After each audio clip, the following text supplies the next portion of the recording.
in terms of buying the police from using excessive force and equipment such as the water cannon and the tear gases to tarnish and break away. Unfortunately, the police have continued to orchestrate a lot of brutality and force against peaceful citizens who are advocating for their rights. So, first of all, it is a matter of leadership. We expected that at the point of which the former Inspector General resigned, we had hoped that we would see a difference in terms of how the police are conducting themselves. But unfortunately, we witnessed a lot of police brutality. This week on Wednesday, we were in court where we represented 109 peaceful Kenyans who were demonstrating. And unfortunately, we witnessed so many of them who were injured, who could not even walk. They had bruises. And these are some of the actions that we will be calling upon the Inspector General and the police service to take responsibility in terms of how they have handled the Kenyans. But I agree with you, but perhaps it goes down to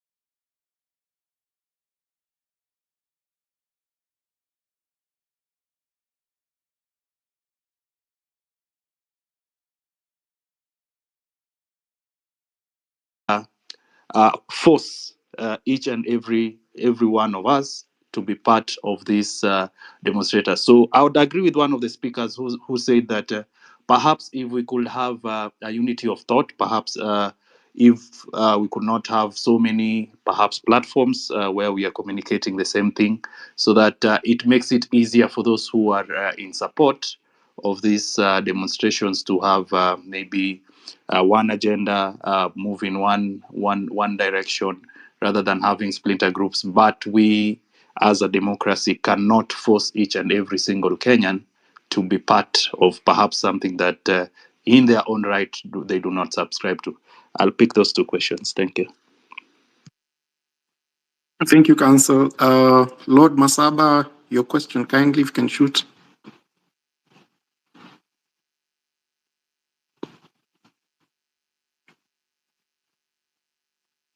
Richard?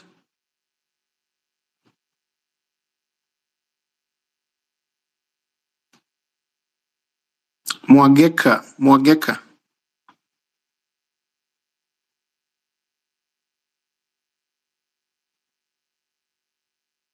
Rian?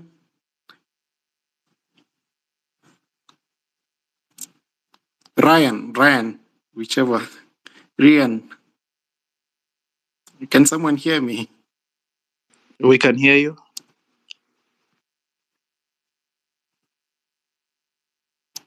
Robert, kindly, if you've requested the microphone, kindly, and you can't speak, drop it so that we can add more speakers to the speaker box.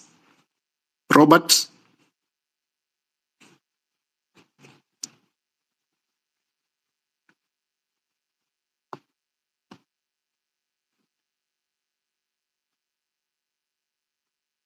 Robert, can you hear me?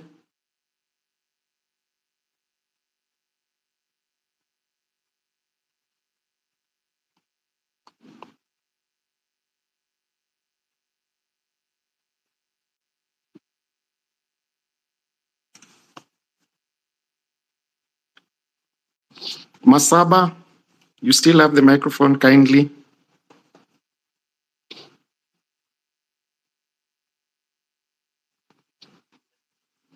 Perhaps, Manwa, as we wait for some of our speakers to get ready, I've just seen somebody send me a message. They had inquired on the 2/3 gender rule in terms of compliance of the constitutional threshold, that the cabinet should not have 2/3 of the same gender as members of the said cabinet.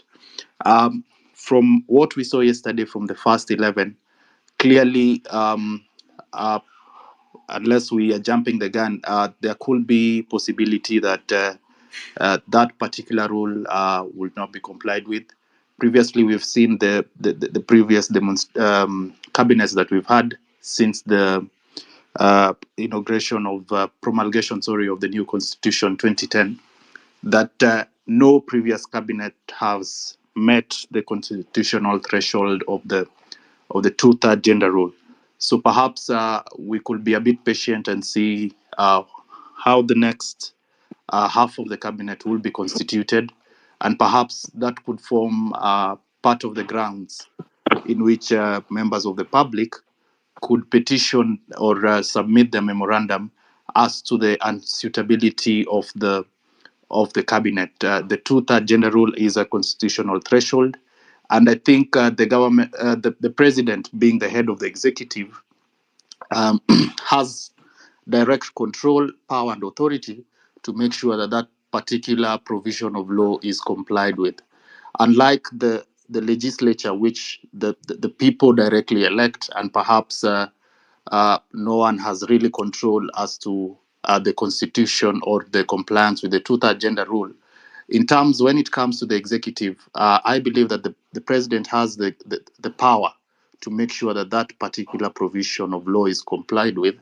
So perhaps if we could wait and see the second half or the second 11 of this particular cabinet, then we would be able to also submit our memorandum as to the unsuitability of the cabinet in terms of compliance with the two-third gender rule. Thank you. Manuel, Thank you, just to add on Council. to that. Yes, proceed kindly, PLO. Thank you. Just to add on to the two-thirds gender rule. Well, Parliament cannot just be dissolved on not just for, eroding the, sanctity of Parliament, but it can be devolved for failure, to even enact any particular legislation within the specified time period. And any person, including you, patriots, who are on this particular call, can petition the High Court on this particular matter. And then the High Court now, in determining this petition, should be under sub-article 5 of Article 261, which basically talks about the consequential legislation. So once you do this, then the High Court, in determining that petition, can make a declaratory order on that matter, and then I'll transmit that order directing Parliament and the AG to take steps to ensure that the required legislation, which is enacted within that period specified, should be reported, to the Chief Justice in terms of progress that was made. And that is why on the 21st of September 2020, when the Chief Justice Emeritus, issued an advisory to the President pursuant to Article 261, sub-article 7, to dissolve Parliament for failure to enact legislation on the two-thirds gender rule. That particular advisory opinion, had 27 paragraphs. And I will just refer you to the 26th paragraph of that particular opinion, and I will quote David Maraga verbatim. He says that in the circumstances, let us endure pain if we must, if only to remind ourselves as a country that choices, and particularly choices on constitutional obligations, have consequences. Let us endure pain if only to remind the electorate to hold their parliamentary representatives accountable. Let us endure pain if only to remind ourselves that as a country, being a democracy that has chosen to be governed by the rule of law, we must say no to impunity and hold everyone accountable for their actions or omissions. That was David Maraga in that advisory opinion. And that is what I advise all of us and beseech all of us, implore to all of us to maintain that particular mindset. Back to you, Manuel. Thank you, Council, for that. Let me invite several other speakers to ask their questions and make contributions. Bad Girl. Then we can have Nick. Bad Girl, are you there?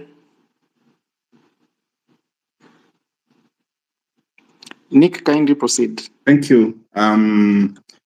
First, let me take this opportunity to sincerely thank the Law Society of Kenya for the work they have done to Kenyans over the past 1 month. For the most part, I think it's the Law Society of Kenya that remains as the beacon of hope for those of us that are protesting for a fair Kenya.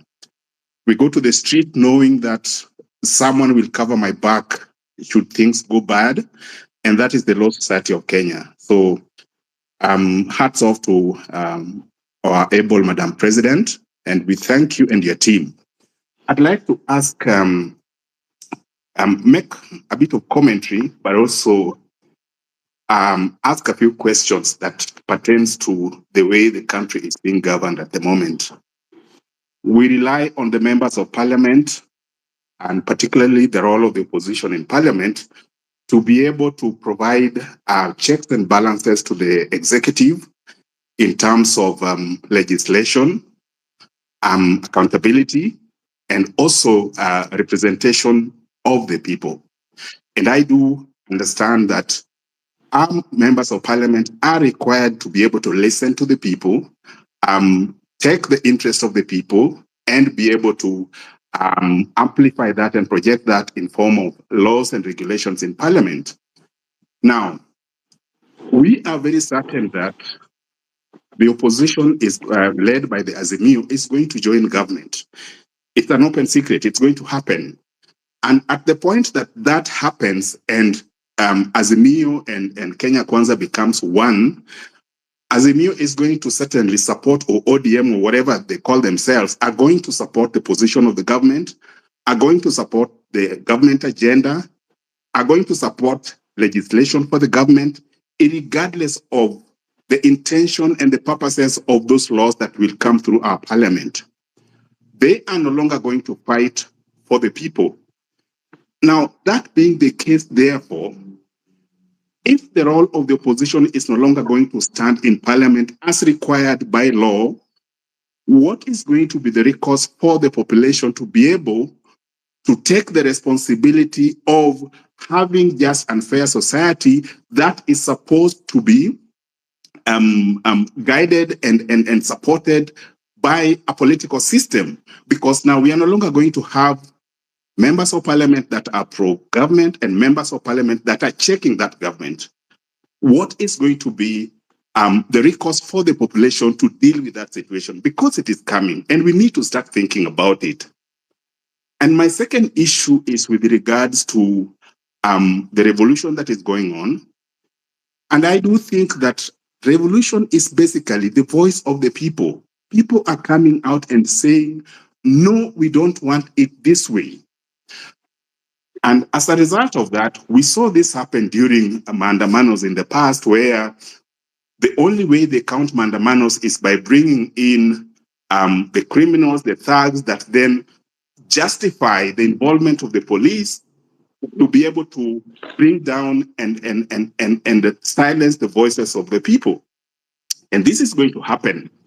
And that is actually how the government has managed to be able to bring down the voices that were dissenting in the streets.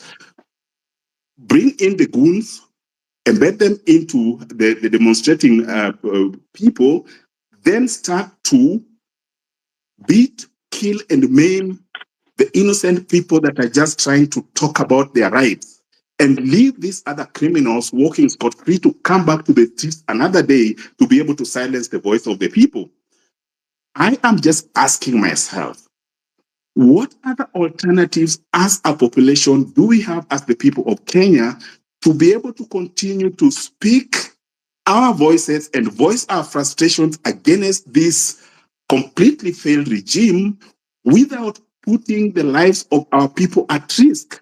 We know so well that it is the government and the police and the deep state that is basically banning businesses, shooting at people, but at the same time, turning the guns to the innocent people, arresting them, following them, abducting them, without any recourse for justice for the same people.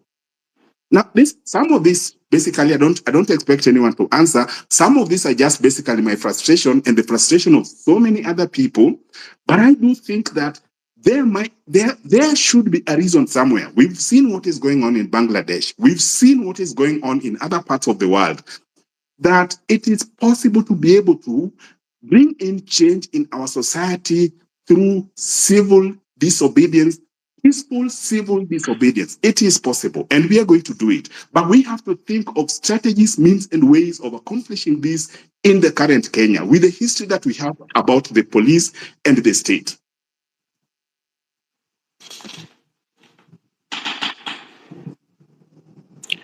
Thank you, Nick. I hope you're done. Yes, I'm done. Thank you. Mr. Brian? Thank you so much, Manua. First of all, I want to start with an opening statement that lawyers are the defenders of rule of law, and they are also the abaters of injustice in our country. Why? A good case study is the ODPP Renson Omulele. This guy is cleaning people, withdrawing cases every day without even reasoning the impact of withdrawing those millions of cases. Another thing, I want us to look at it in this way. We've glorified theft in this country to an extent that even the people who are in school, they are praying that I hope I get a job in government so that I can steal and become rich. That is the level of theft that we have. It has got into our minds that everybody is praying, is looking for an opportunity to go into the government or governor or even any state in government so that they can also have a seat at the table where they loot their share and retire when the right time comes. We need to have a change of mentality that corruption needs to be taught back in school so that people should know that what the effects of corruption, what it's doing to our healthcare and our education system.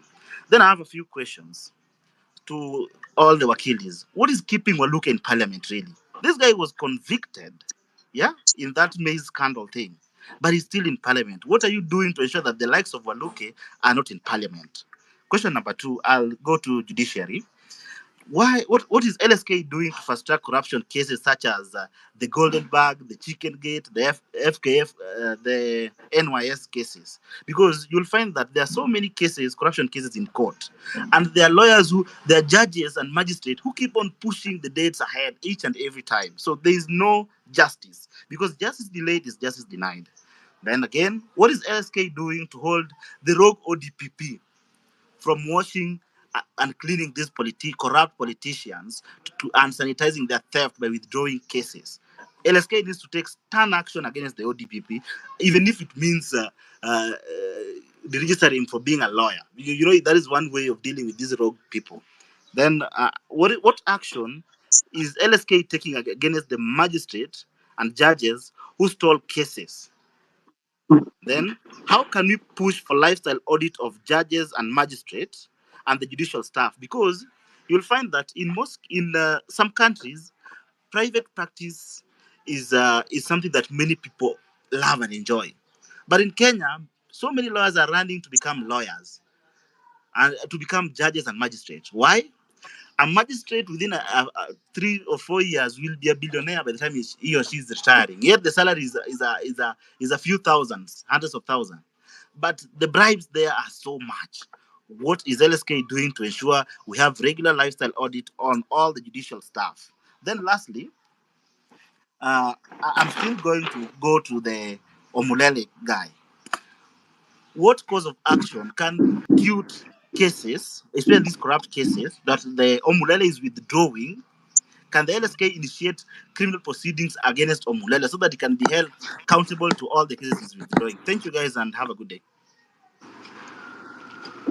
Thank you, Brian. I think I need to remind you all that as the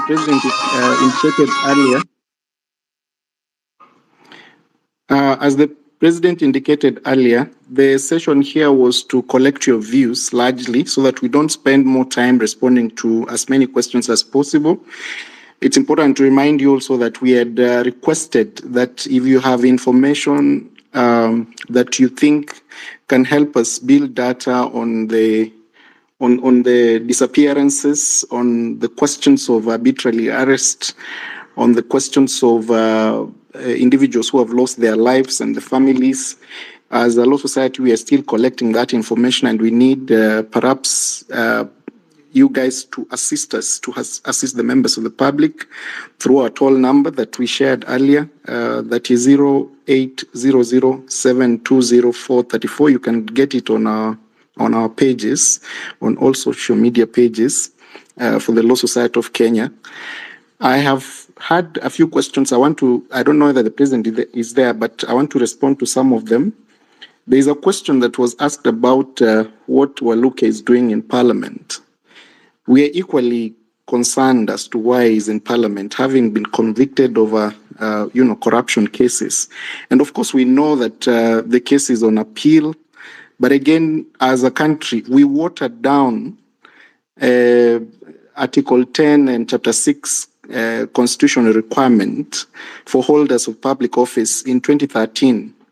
If you remember, we allowed, the IEBC allowed the aspirant then for the position of the president and deputy president to run for office while they were actually answering to allegations before the International Criminal Court. Since then, we have had all manner of people being approved by the IEBC to run for office while they have ongoing cases. And I think it's time to rethink those provisions under the Constitution on leadership and integrity.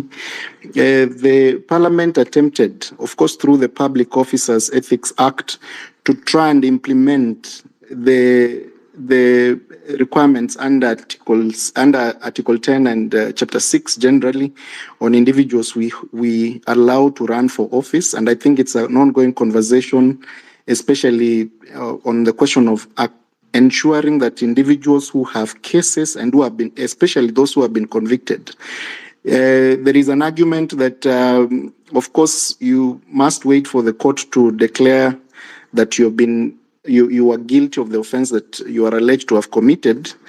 But again, it's a debatable question, because you remember when we had the case of a former governor whose quote unquote girlfriend was found murdered, there were several questions whether that governor can continue to hold office.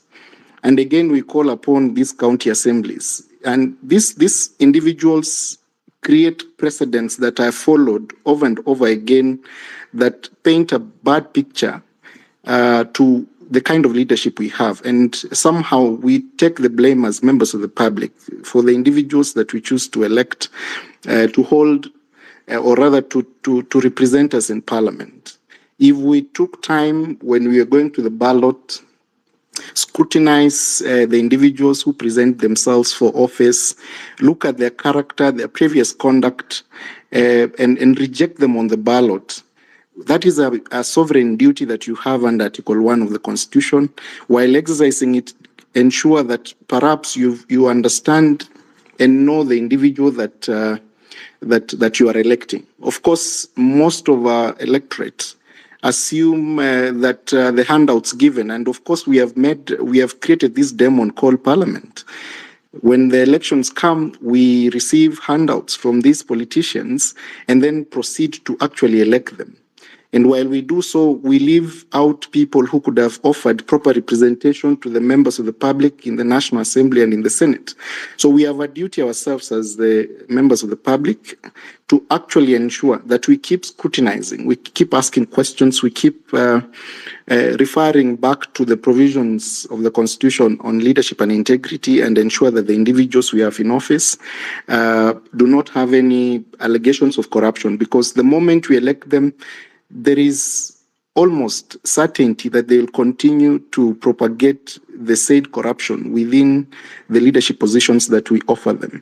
There was a question on what LSK is doing to hold the DPP on withdrawal of criminal cases. Aware the president, and I think she will be able to respond to this herself. The Law Society has raised these concerns with the DPP through several letters that we have written to the DPP, raising questions as to why individuals whose cases are in court, why the DPP would choose to withdraw such cases. Have had even the courts at some point refused to withdraw certain cases when the DPP has actually requested to withdraw them and insist that those matters go to trial. So it's an ongoing conversation, and I think I'll leave that question to Madam President to be able to address it properly. There are magistrates who stall cases. Indeed, that is true. The judiciary is not an angel. I think, and I believe, the judiciary is part and parcel of the problems that we are having in the country today. And of course, as the Law Society of Kenya, we intend to hold them accountable to the last man, especially on matters that are before them that are public interest in nature. We are having that conversation with them to hold accountable individual judges and magistrates who prolong cases, who issue decisions without notice to parties. I believe there's a complaint that has been made in the public domain about a judgment that was issued in secrecy, and those are some of the issues and concerns we are addressing. Even though we know that the judiciary, the independence of the judiciary is protected, we cannot allow them to misuse the discretion and the powers they have been given by the people of Kenya to actually go against the rule of law and be partisan to promoting unconstitutional processes. As to the lifestyle audit of the judges, I think that is a new conversation needs to be done. There was a conversation in Parliament that all public officers should actually be subjected to a lifestyle audit, and that includes judges and magistrates who serve us in the judiciary. And this is a conversation, obviously, that the Law Society will continue to follow up and ensure that definitely we have proper people within the judiciary, from the highest office at the Supreme Court to the lowest office at the Small Claims Court. I don't know whether, Madam President, you are there. You can make your intervention before I invite Dudley.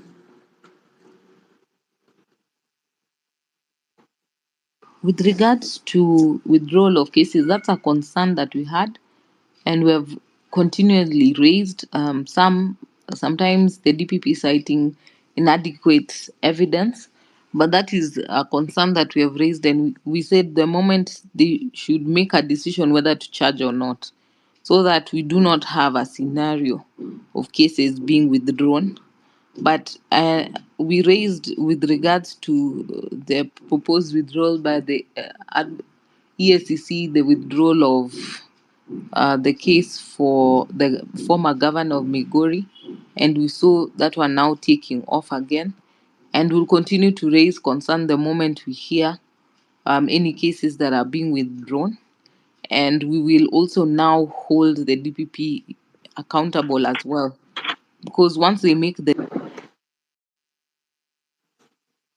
to be a fair arbiter, because it's also prejudicial for you to be taken through the criminal justice system. You're charged, you put on your defense to respond to charges, you hire lawyers, and you go through all the psychological as well trauma to be taken through the rigors of the criminal justice system, only for one day the matter to be withdrawn, that there was insufficient evidence. It's also an indictment to that office if there are more cases that continue to be withdrawn. And we also raised concern with politician cases being withdrawn. We hope we will not be seeing the same, and we'll be more vigilant, as well as the DPP taking equally proactive role, not just condemning the destruction of private property, but to also condemn and take action with regards to officers that have abused the Bill of Rights. So that is something we'll follow up with. Thank you, Madam President. Dudley? Thank you, Madam President, for the opportunity. I wish to send my sympathies to those who've been affected adversely by this. And Madam President, there's a particular issue of those who are still missing. Joseph Mwangi Kairu, the mother looked for him for nearly a month, and no mother has cried the way Kairu's mother cried. Then it turns out that Kairu has all along been held at Muthaiga and other police stations. I think that there are questions that the OCS for Muthaiga needs to answer. And Madam President, perhaps we also need to conduct a sweep as LSK of the police stations in Nairobi and around Nairobi to see how many Kenyans are still being held in communicado in those police stations. I've seen on the timeline today that there's someone who is at industrial area and has been there for quite some while. What happens is that it's possible for some of these citizens to have slipped through the gaps when LSK was bailing out people from the police stations. Those who were maybe arrested later in the evening or held without being booked on the occurrence books. We could conduct a sweep, a legal aid clinic, specialized legal aid clinic for them to try and find out who is still missing and is being unlawfully detained. And to the police officers who've done this, we have about 47 regional commanders or county commanders and just about 100 OCSs. LSK has up to 24,000 members. We need to begin filing the petitions at IPOA in court for individual responsibility. The case against Koome should have gone in by now so that he faces the consequences of his actions. We need to fight back legally so that these police officers realize that they are also officers of the law, they are agents of the Constitution, and they have no license to be anarchists while accusing peaceful and unarmed citizens of anarchy. Let's move in that direction, the direction of resisting tyranny, of resisting oppression, of resisting state-sponsored terrorism using the legal tools that we have. The other thing that I wish to speak about is this issue of endgame. What is the endgame? The supporters of the status quo ask.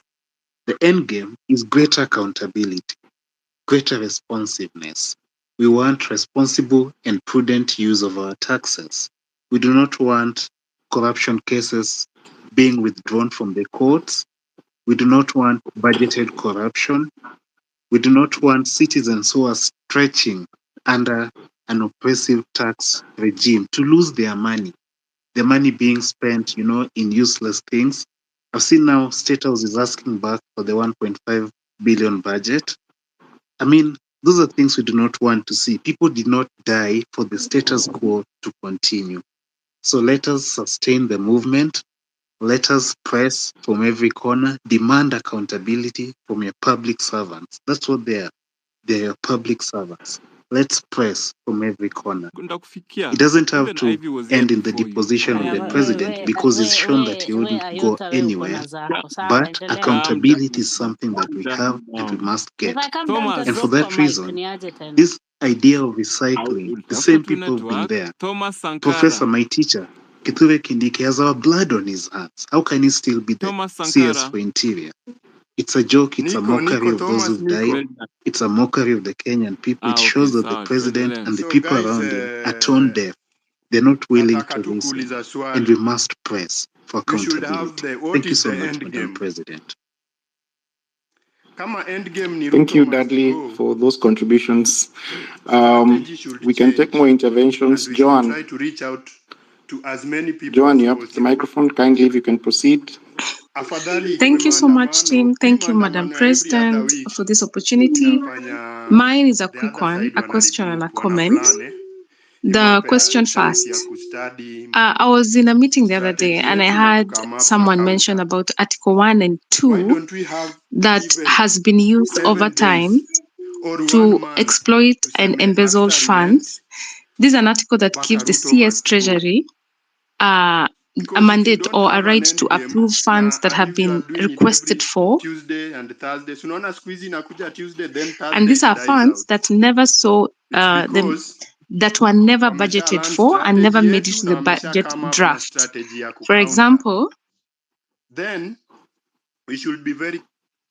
The last Madaraka Day, he approved 1 billion shillings for the same.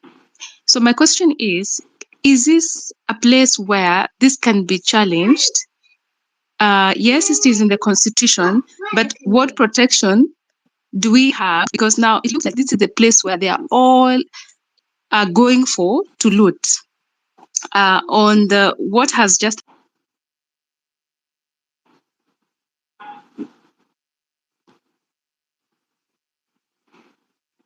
happened, clearly it shows in this country you have to be important to be given a position.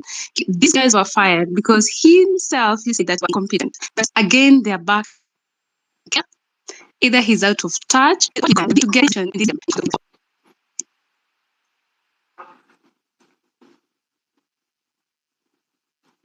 Thank you, Joan. Dr. Kasim? Okay, thank you, LSK, for this opportunity. I have some 4 questions. First one is about Article 257, which talks about the amendment of the Constitution. Now, my question is, it talks of that for the Constitution to be amended, we should collect 1 million signatures from registered voters. Does that article limit? Now, like most of the people who have been in these demonstrations, maybe somebody has not registered as a voter.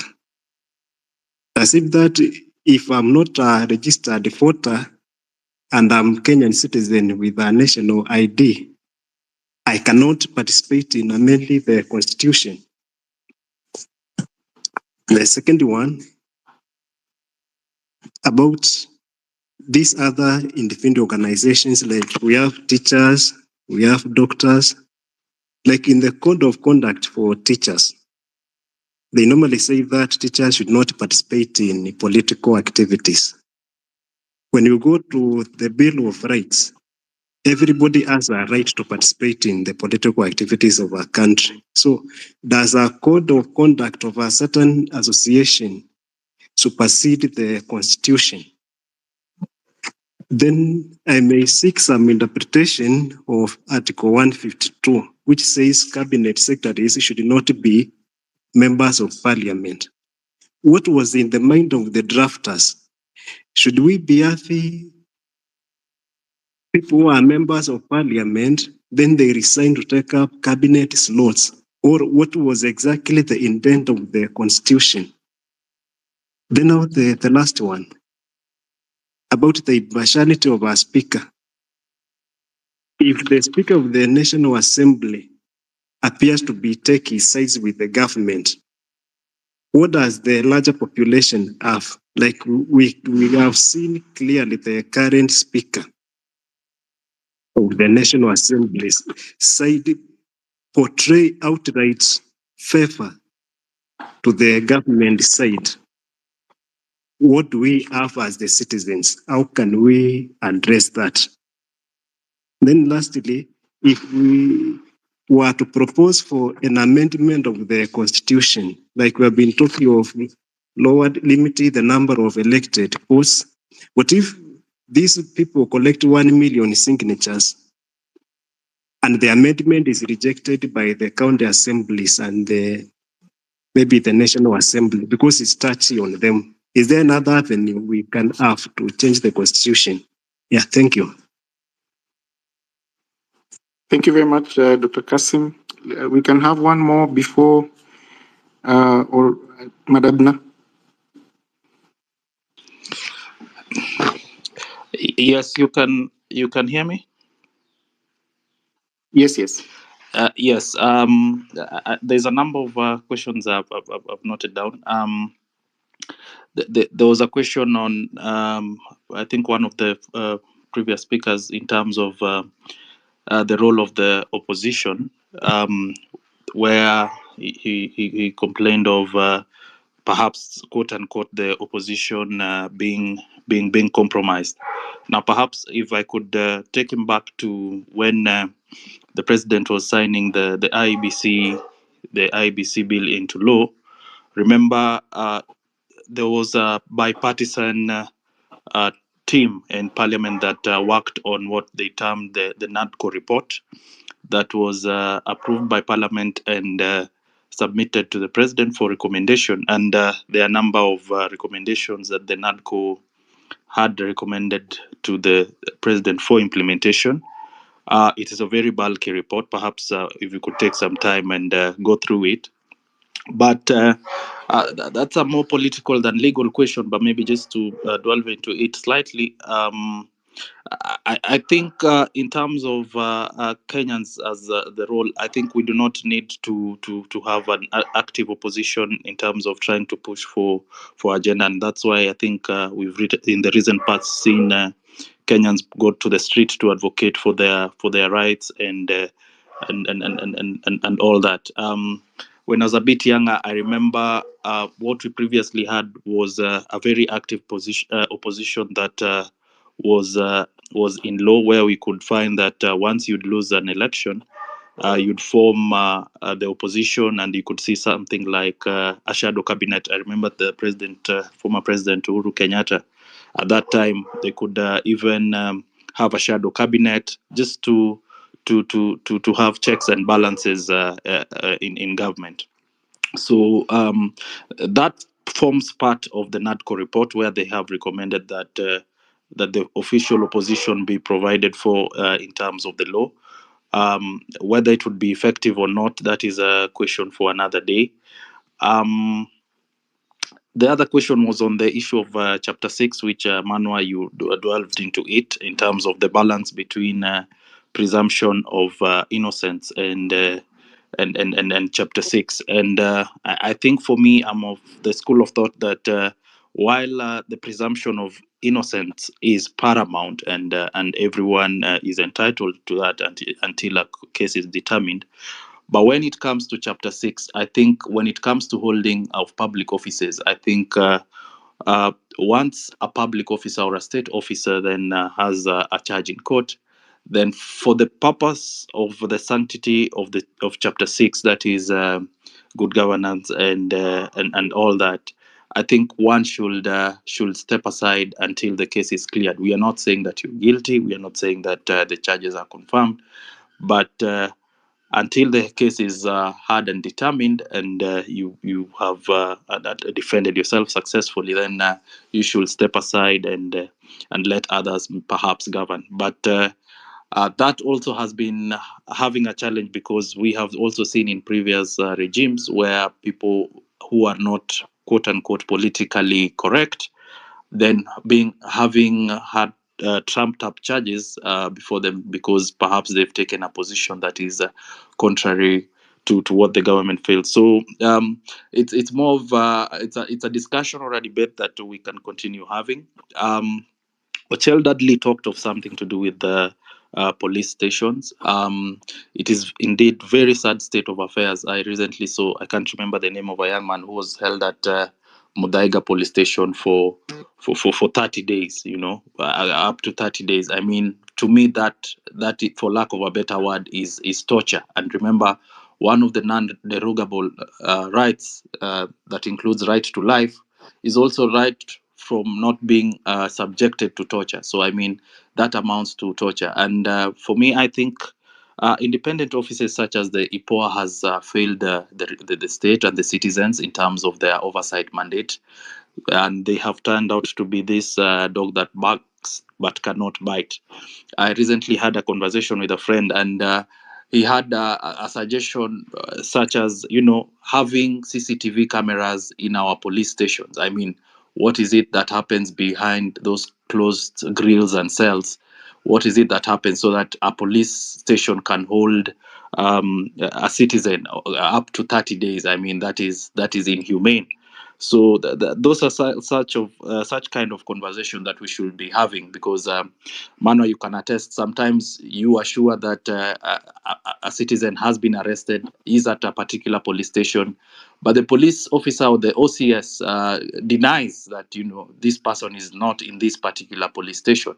So perhaps for accountability purposes, we can front for such kind of reforms, so that we have, I mean, a police cell is just a holding area. There's no secret there. So that for purposes of openness and integrity, then we can call or demand for footage and see whether this person is being detained in that station or not. Maybe perhaps to the last speaker, I only managed to get the last part in terms of what happens if we are trying to amend the constitution, and at some point perhaps the political class then in their way manipulate and reject. I think we are a step in the right direction, where citizens have invoked their rights under Article 1 and are now forcing the political class to have some of these very uncomfortable conversations, to deal with accountability, corruption, pilferage of public funds, and citizens calling for good governance. Yeah. So I just remind him that the absolute power belongs to the people. If you could remember, if you're a bit your memory could serve you right, if you could remember, we had push for example, how we had the push for the new constitution through you could remember the Bomas draft, the orange and the banana and that kind. That was a direct push by the citizens. So I'm a firm believer that the absolute power belongs to the people. And if there are particular sections of this constitution that we would want amended, then we are still able to push and have the same hard and amended. Because man was not made for the law. Thank you. Mano, just to add on to that, I think I'll just answer two questions on what Abna has mentioned on Article 152, that provides for the constitution of cabinet. Someone asked about, a cabinet secretary being a member of parliament. Well, the system of governance that we are currently, the constitutional dispensation that we have right now is a presidential kind of system of governance. So the reason why a cabinet secretary cannot be a member of parliament is just for more or less the same reason. So when you are a cabinet secretary nominee, you aren't supposed to be a serving member of National Assembly or the Senate. And if you are, then I think resignation, has to suffice for one to effectively take up the role as a cabinet secretary. And then the other question was about the impartiality of the speaker. Well, again, it's a legal and political angle to it. Yes, I may agree on some of the decisions that have been taken, by the speaker, especially the speaker of the National Assembly. And I think one of the issues I had was on when the determination of the question of the majority party, in the National Assembly. I feel it wasn't handled, well on the legal context of it, but more of a political context to it. Then the other issue, the other day, I think I saw the Citizen TV reported, that is South Olali, saying they have been banned from accessing, parliament, because of their quote unquote role in mainstreaming, the protest and what was happening. I think that decision is constitutionally illegal, because when you look at Article 118 of our Constitution of Kenya 2010, it talks about the public access and participation, and it provides that Parliament, the Senate or the National Assembly, or even both, shall conduct their business in an open manner, and its sittings and those of its committees shall be in public. And further, read conjunctively, says that Parliament shall facilitate public participation and involvement in the legislative and other business of Parliament and its committees.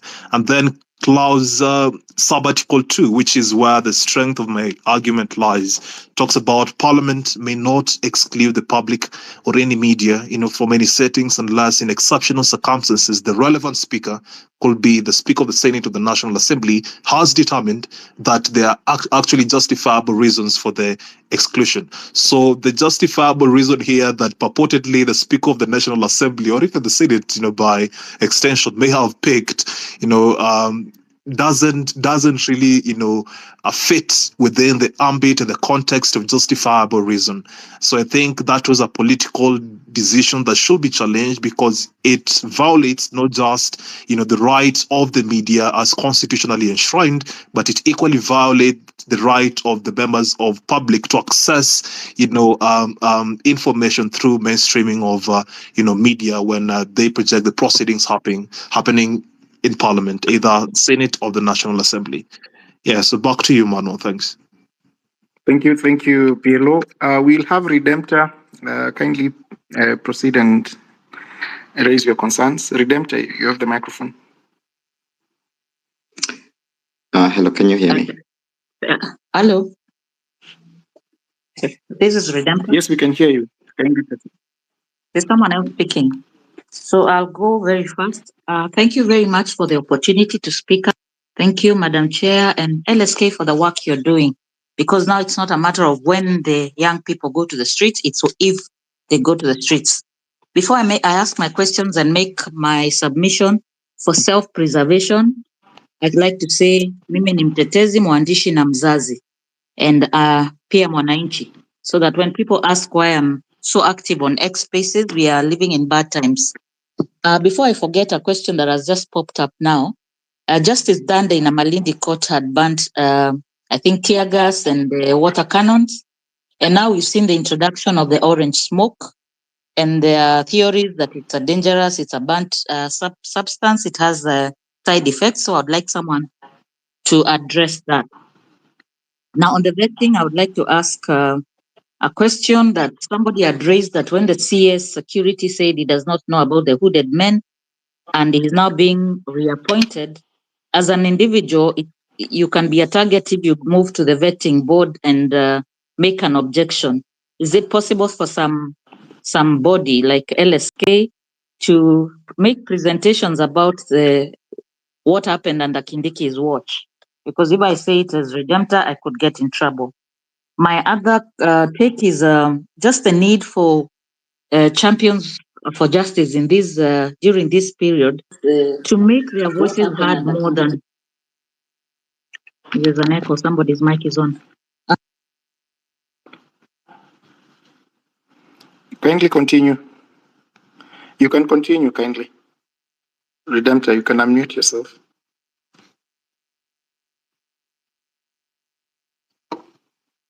Redemptor, Yes, you can unmute yourself. Sorry, I've been muted.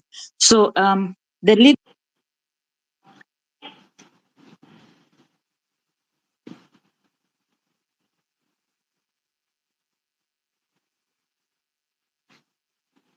Redemptor, kindly unmute yourself. Oh, can you hear me now? Yes, sorry. Proceed. So I was on the goons. Can goons suspend the constitution? And thankfully, LSK went to court when protests were banned. So I think how to address this matter is when state officers and people who are apologists of the system go to talk shows in the media, they always talk about the right to property being protected. And I think we need to reach that the right to protests the right not to get killed while doing it.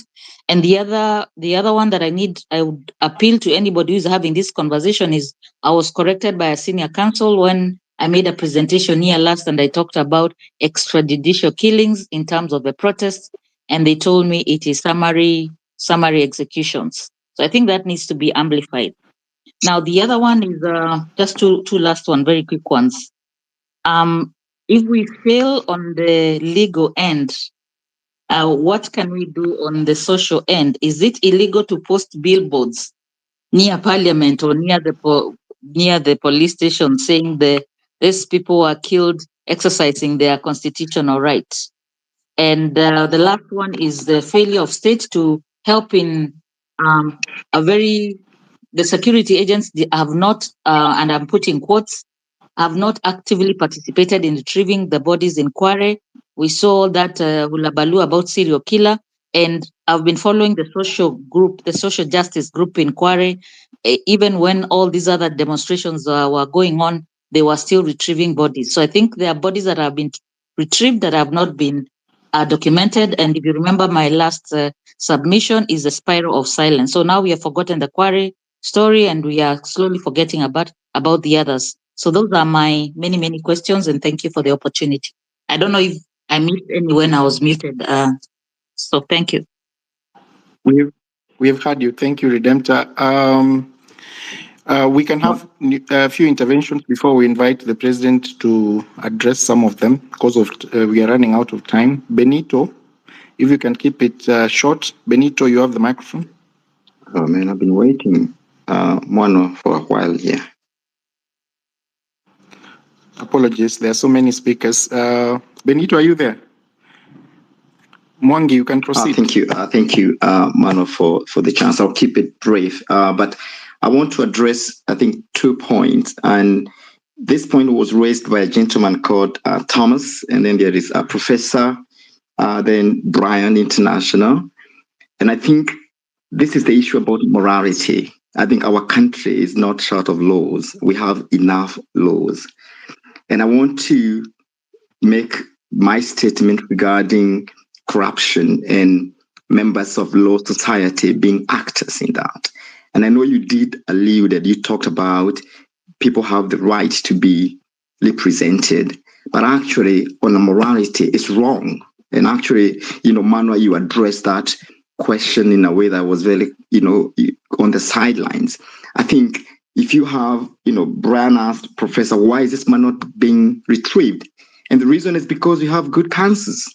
The higher the corruption, the more the legal fees. That's a fact.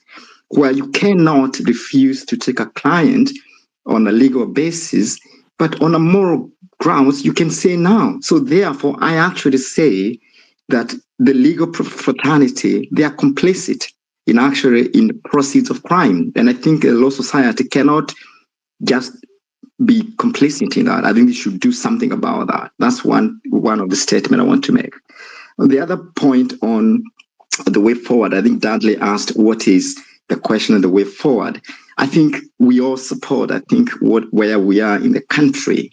But I think maybe there's a place for the legal society to help, everyone to articulate legally what are the steps, that we want. It's good to go on the streets and picket. But actually, if there is no clear articulation of what are the demands, then it becomes just, people just loitering around. We want not just loitering, but actually people presenting demands that can be anchored on the law. So I don't know to what extent the law society can help in that. And last but not least, is about the civic education. I think what you're doing here is great. We only have 619 people here. I think the main problem we have back in the country is actually ujinga. It's lack of education. And this is actually why we are here, because we don't educate our people. Back in the village, they are not having this conversation. They don't even know they are right. You can say that the power belongs to the people, but they don't have any power if they don't understand what are their rights. So, and I don't know whether to what extent this conversation can be taken to the barazas, to the village, so that we can equip our people to be able to make the right decisions when it comes to exercising their constitutional rights. So I do applaud actually this assembly and the work that's going on to educate Kenyans on what they are entitled to. Thank you. Thank you very much. We can have the last question so that we call it, and we finish up. Joss, if you're there.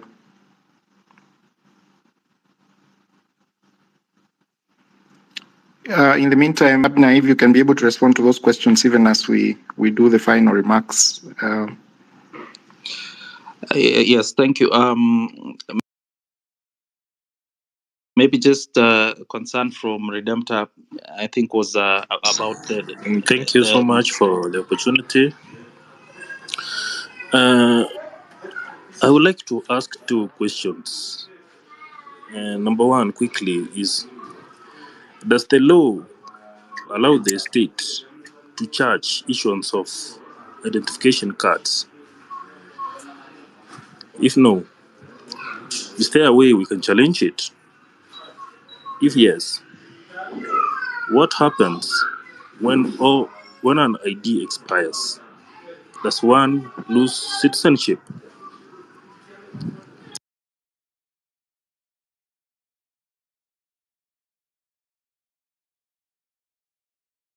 Services are delayed intentionally with the aim of extortion. For example, a passport or a good conduct is delayed with an excuse that the printers are being repaired or faulty. But if you are willing to part ways with a few thousand notes, it can be processed within a few days. Question number two. This is directly to you, LSK. Has any one of you ever encountered police brutality? How did you deal with it? Can LSK, with their wealth of knowledge of law, task IPOA of accountability?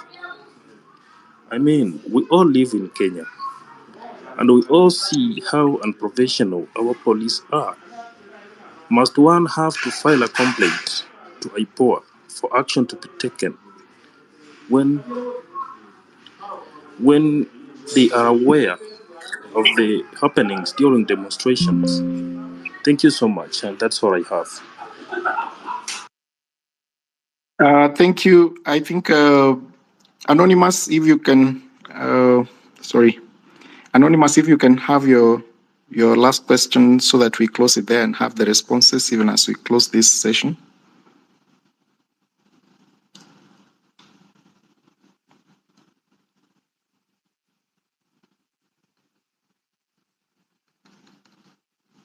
Okay. Abner. Yes.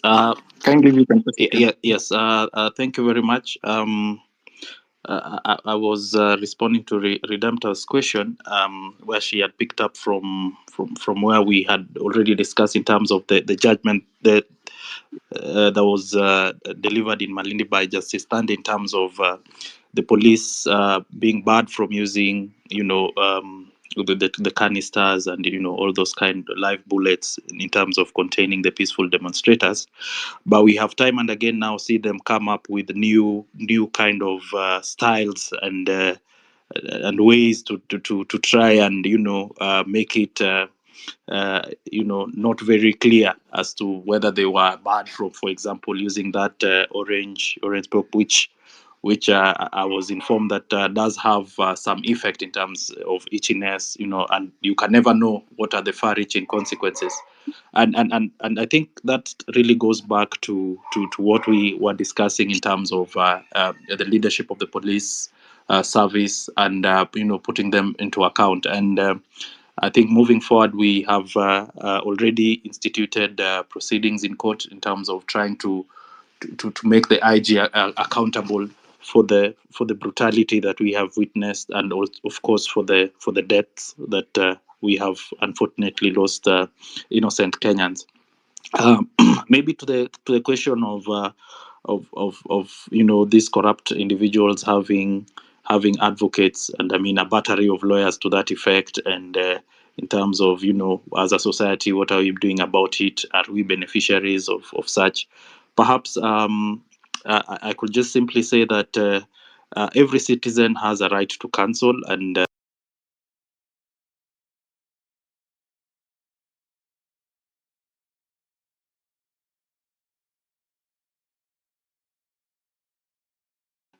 or change it to that effect, whether that should be a constitutional right or not.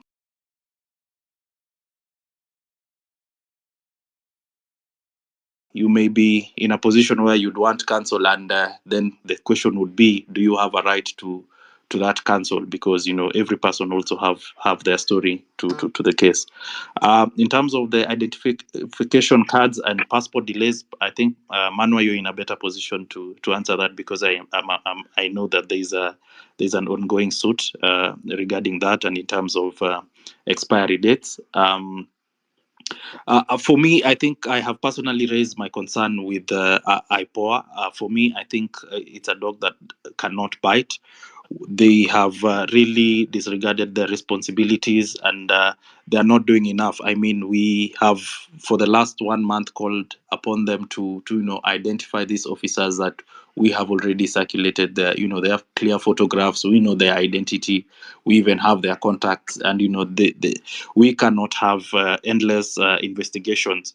I think as a society, perhaps just if we can remember when we lost one of our members due to police overact, that is the late Willie Kimani.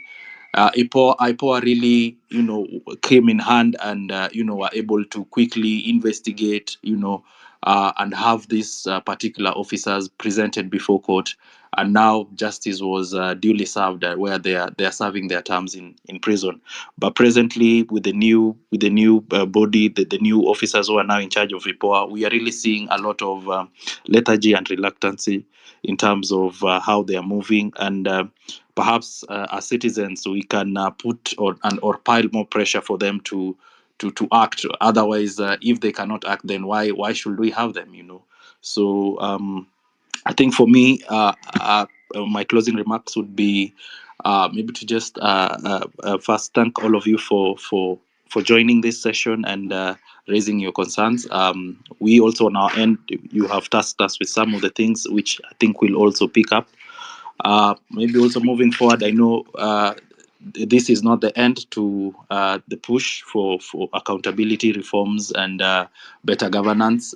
Just to urge all of us to, whenever maybe we are called upon to have the peaceful demonstrations, just make sure that we act in accordance with the law that is trying to be peaceful and not cause damage to property and loot and all that, so that it cannot be an excuse or a way to try and end the call for accountability.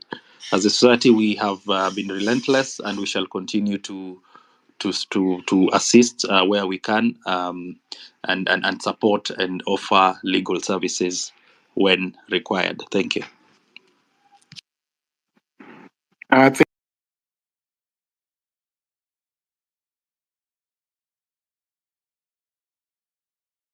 the questions that were raised since morning when we started this process. The question on ID cards and the expiry question is a question that is a subject of court proceedings instituted by the Law Society. We are of the opinion as a society that citizenship can never expire. We are Kenyans. If you're born here and you got an ID card, the government cannot purport to have that identity expire. And of course, we will be waiting for the court to make a determination on that question. It's a matter that we are following closely. And once the court determines that question, of course, the members of the public will be cautioned from that extra expense of or requirement requiring members of the public to renew their ID cards after every 10 years. On the question of police brutality, and I think as Dudley indicated, we, as the Law Society of Kenya, will take the necessary steps to ensure that indeed the officers who perpetuate these brutalities are actually brought to book. We are in the process, and as we indicated earlier, we have deliberately instituted cases in court as the Law Society against the individuals and office holders of those police stations and institutions that actually perpetuate these injustices. I would wish that we end it there, and I wish to thank you on behalf of the President of the Law Society of Kenya for participating in this citizen assembly. We intend to have another one on Monday. We call upon you to continue submitting your requests, your information to the toll number that we supplied on our pages, the Law Society of Kenya page. If you feel you have information that can assist us protect people's rights in form of people being held or incarcerated beyond the 24 hours, people who have been abducted, we'll continue to do the habeas corpus applications and request that these institutions take personal responsibility for those violations. I would wish that we leave it at that, and thank you so much. We hope to have these discussions as we go forward. I wish to appreciate the advocates who have been in the forum and answering the questions and interventions that have been raised by the members of the public and the different experts who have participated in this process. Thank you and enjoy your afternoon.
We issued a statement during this week the purported attempt to violate our constitutional rights by the purported ban of protest by the acting Inspector General.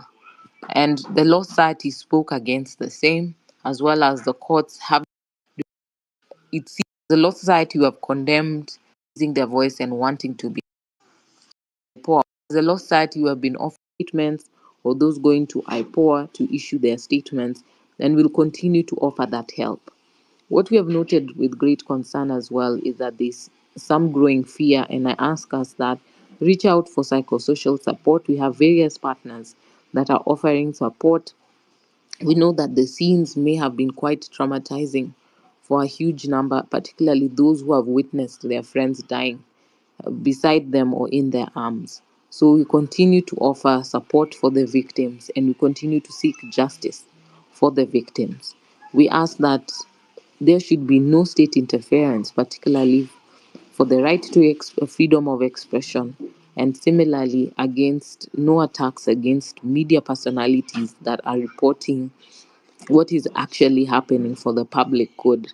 Because it's in our interest that we protect this constitution. It's an interest that the fourth estate continue to be a watchdog to ensure that the human rights are protected at all times. Because without them, there'll be the danger of the single story of the police officers, and no one will be there to help defend the protesters if there's no evidence to support what has been going on. Because the most unfortunate thing is dead men tell no tales. I've continued to get a lot of distress calls, and will continue to ask. So those who may not get the opportunity to speak as soon as you want, please ensure that you also post and write down. Today's session will be more for listening and collecting views. The Citizens Assembly is about the people's voice. We want to listen to you. We want to listen to your grievances. We want to listen to your challenges, and we see how can we bridge those gaps. We've also had the appointment of part of the cabinet. So we'll be listening and collecting your views, as well as giving advice where possible, and taking also into cognition any issues and see how we can escalate them further. And so I open the floor, and Mano will be my co-host for now as we continue with this discourse. Welcome. Thank you, Madam President, for those opening remarks. It's important that we emphasize that this session is only for collection of your views and perhaps answering a few questions here and there, especially on what has been happening, and as the President has highlighted in the last week or so. We have a toll number for purposes of making reports on individuals who are still missing. The number is 0800-720-434. I can repeat that, and it's on the President's X account. Kindly, if you know of a missing person or a friend, a relative, a brother, sister who's still missing, pass that information to us in that number for purposes of actually following up and having habeas corpus applications before court for purpose of production of those individuals. We are aware that there are some individuals who are still missing. There are some individuals who are still being held against their will in police stations. We are aware that there are individuals who have been incarcerated beyond the constitutional period of 24 hours, and I think it's important that you give us that information. You give us the data for purposes of following up the processes, both to those officers and also in court. So I wish to open the floor. I can see PLO. Kindly, we can allow the members of the public to ask and present their views. We are here to listen.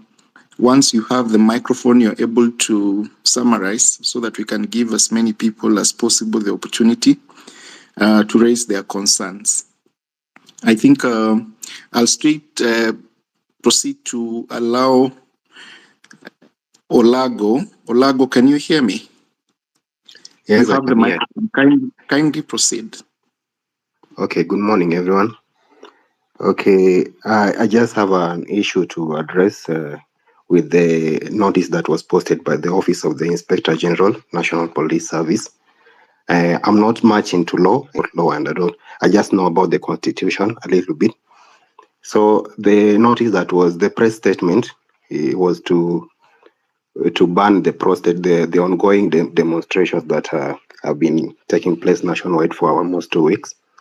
Now, as per the statement, they were saying that the Constitution somehow allows them to bar people from protesting, and that if you are supposed to hold a protest, you're supposed to uh, put a notice to the chief or to the nearest police station, informing them of the protest, and the names of those who are organizing the protest should be presented to the police station, and the various stakeholders of the protest should be presented to the police station.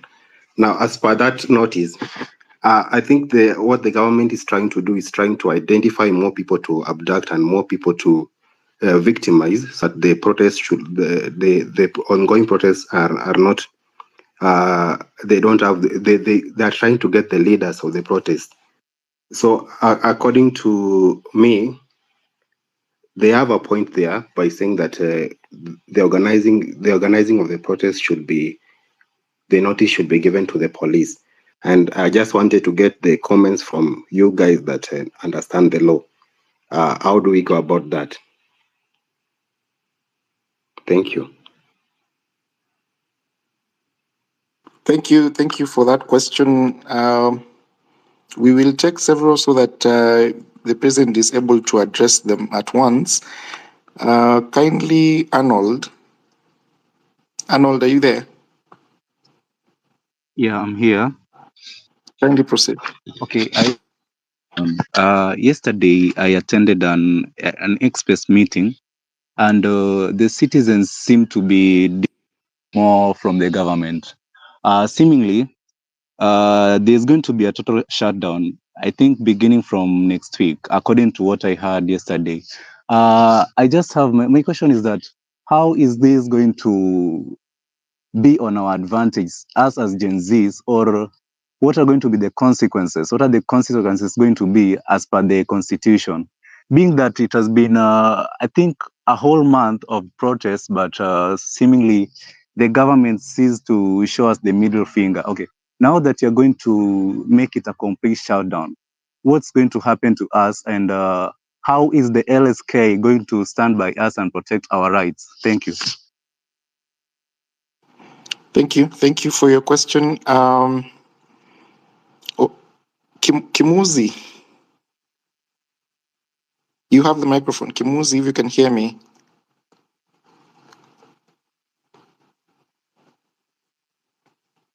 Leti Pash.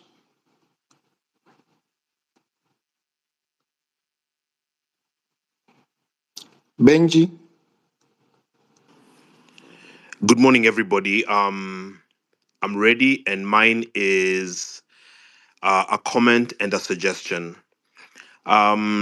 It is very obvious that LSK is under the right leadership, and I would be remiss as a Kenyan citizen if I didn't just commend the wholehearted, almost over the board application of self to work by Her Excellency Faith Odhiambo, the president. We never expected this. We see her in the afternoon, we see her at 2 a.m. She's everywhere, and this is indeed very inspiring to the young people, not just for the Law Society, but also just for leadership in general. I think a lot of our young people have never really, since Wangari Maathai, had role models in leadership. So just to say that this work has not gone unnoticed. But then my suggestion is maybe just to pivot and suggest to the Law Society that a lot of the work has been reactive in the sense that you're firefighting left and right. You're trying to save Kenyans from kidnappings. You're trying to prevent murders. You're fighting police misconduct. I was going to suggest with this half cabinet that was named yesterday that obviously has many, many, many legal and constitutional issues, that perhaps the LSK could now take a lead proactive role in trying to forestall the actual vetting and installation of these CSs, many who have integrity issues, who have legal problems, cases in court, lack of compliance with all manner of regulatory bodies, etc. And even just the whole question of, can a cabinet be dismissed, degazetted, and then if Duale comes back, what's to prevent Alfred Mutua from coming back? I mean, I think there are a lot of legal issues, and some of us are available as petitioners in court. We've done this for a while, and maybe what I'm suggesting is a greater focus on public interest litigation, even as all the other activities go on. So that's my suggestion, and let us stay vigilant and let's keep working. Thank you very much. Thank you, Benji, for those remarks. James, are you there?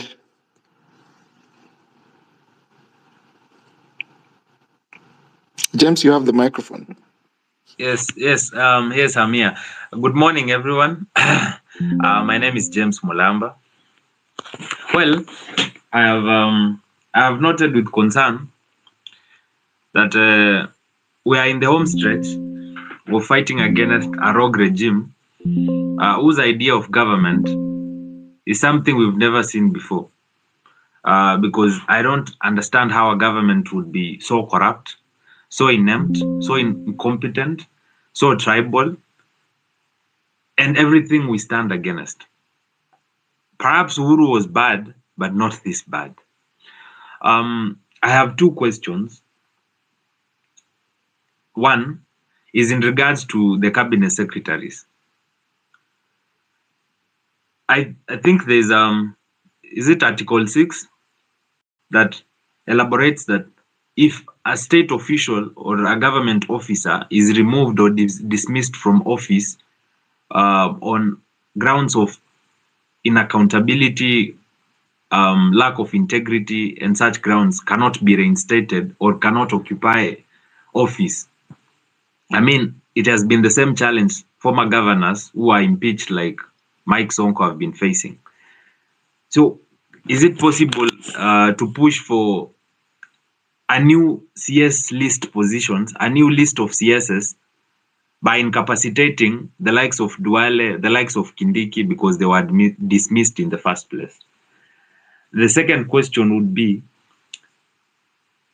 outside parliament, which is the other mechanism to push for law in Kenya? For example, if we had a law that bars cabinet secretaries from office by virtue of their involvement in politics, that we have a law that disqualifies anyone as a cabinet secretary just because they have participated in politics or they have a political interest. The last question would be, we already know by now that parliament is compromised. And if it wasn't, parliament would have been the best tool to agitate these issues directly to the president. After all, they are our representatives to the national government. We understand the discussion that went on in the first few months of 2022 on who had an absolute majority in parliament between Kenya Kwanza and the opposition, led by Azimio and other parties. How did that discussion go? How comes Kenya Kwanza claimed majority and we all know that the opposition had more MPs than the government? How did we allow the government to influence and infiltrate independent MPs and MPs from the opposition side to influence a majority? Can we find out if it's possible to push the government through court or whichever means, so that we can take back the majority absolution from the government back to opposition, because that is the only way we would successfully push for a removal of president, either on grounds of incapacity or on the grounds of violation of Kenyan law, having committed a crime under Kenyan or international law, or is gross misconduct or the violation of the constitution. Allow me to give the floor. Thank you for that. Mano, I think we answered those because they are quite a bit. Yes, kindly, Uh, if you can respond to those first. I'll pick some and then you can pick some. Now, the Okay. first thing with us taking a proactive role, I say that LSK has been striving with regards to the protests, yes, because you cannot plan instances of abduction. Though we have been able to get progressive courts that are able to give us blanket orders in terms of access to the different police stations, so that irrespective of whichever police station, we don't have to come back and get another order. But I agree with you that with regards to the future of us taking certain proactive roles, particularly after appointment of cabinet, that is something that we're already thinking around and with like-minded partners on the various strategies that we can employ. And we are humbled because it's by working together with the different institutions that we're able to make a greater concerted effort, because the need is quite large, and it's all around the country that we must respond to the different challenges that are arising. Now, with regards to issuing a notice to the police, the problem is it's not the notice that gives you a license to protest. Protests can also be spontaneous.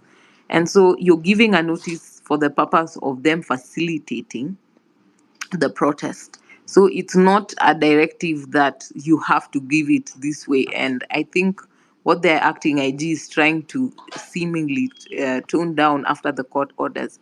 But the aim is to merely just facilitate and provide protection. But it's not that that is the license that you will be able to now protest if you give that such a notice, because we have had even instances where the Nairobi area commandant has regional commandant has refused for people to exercise their right to picket, irrespective.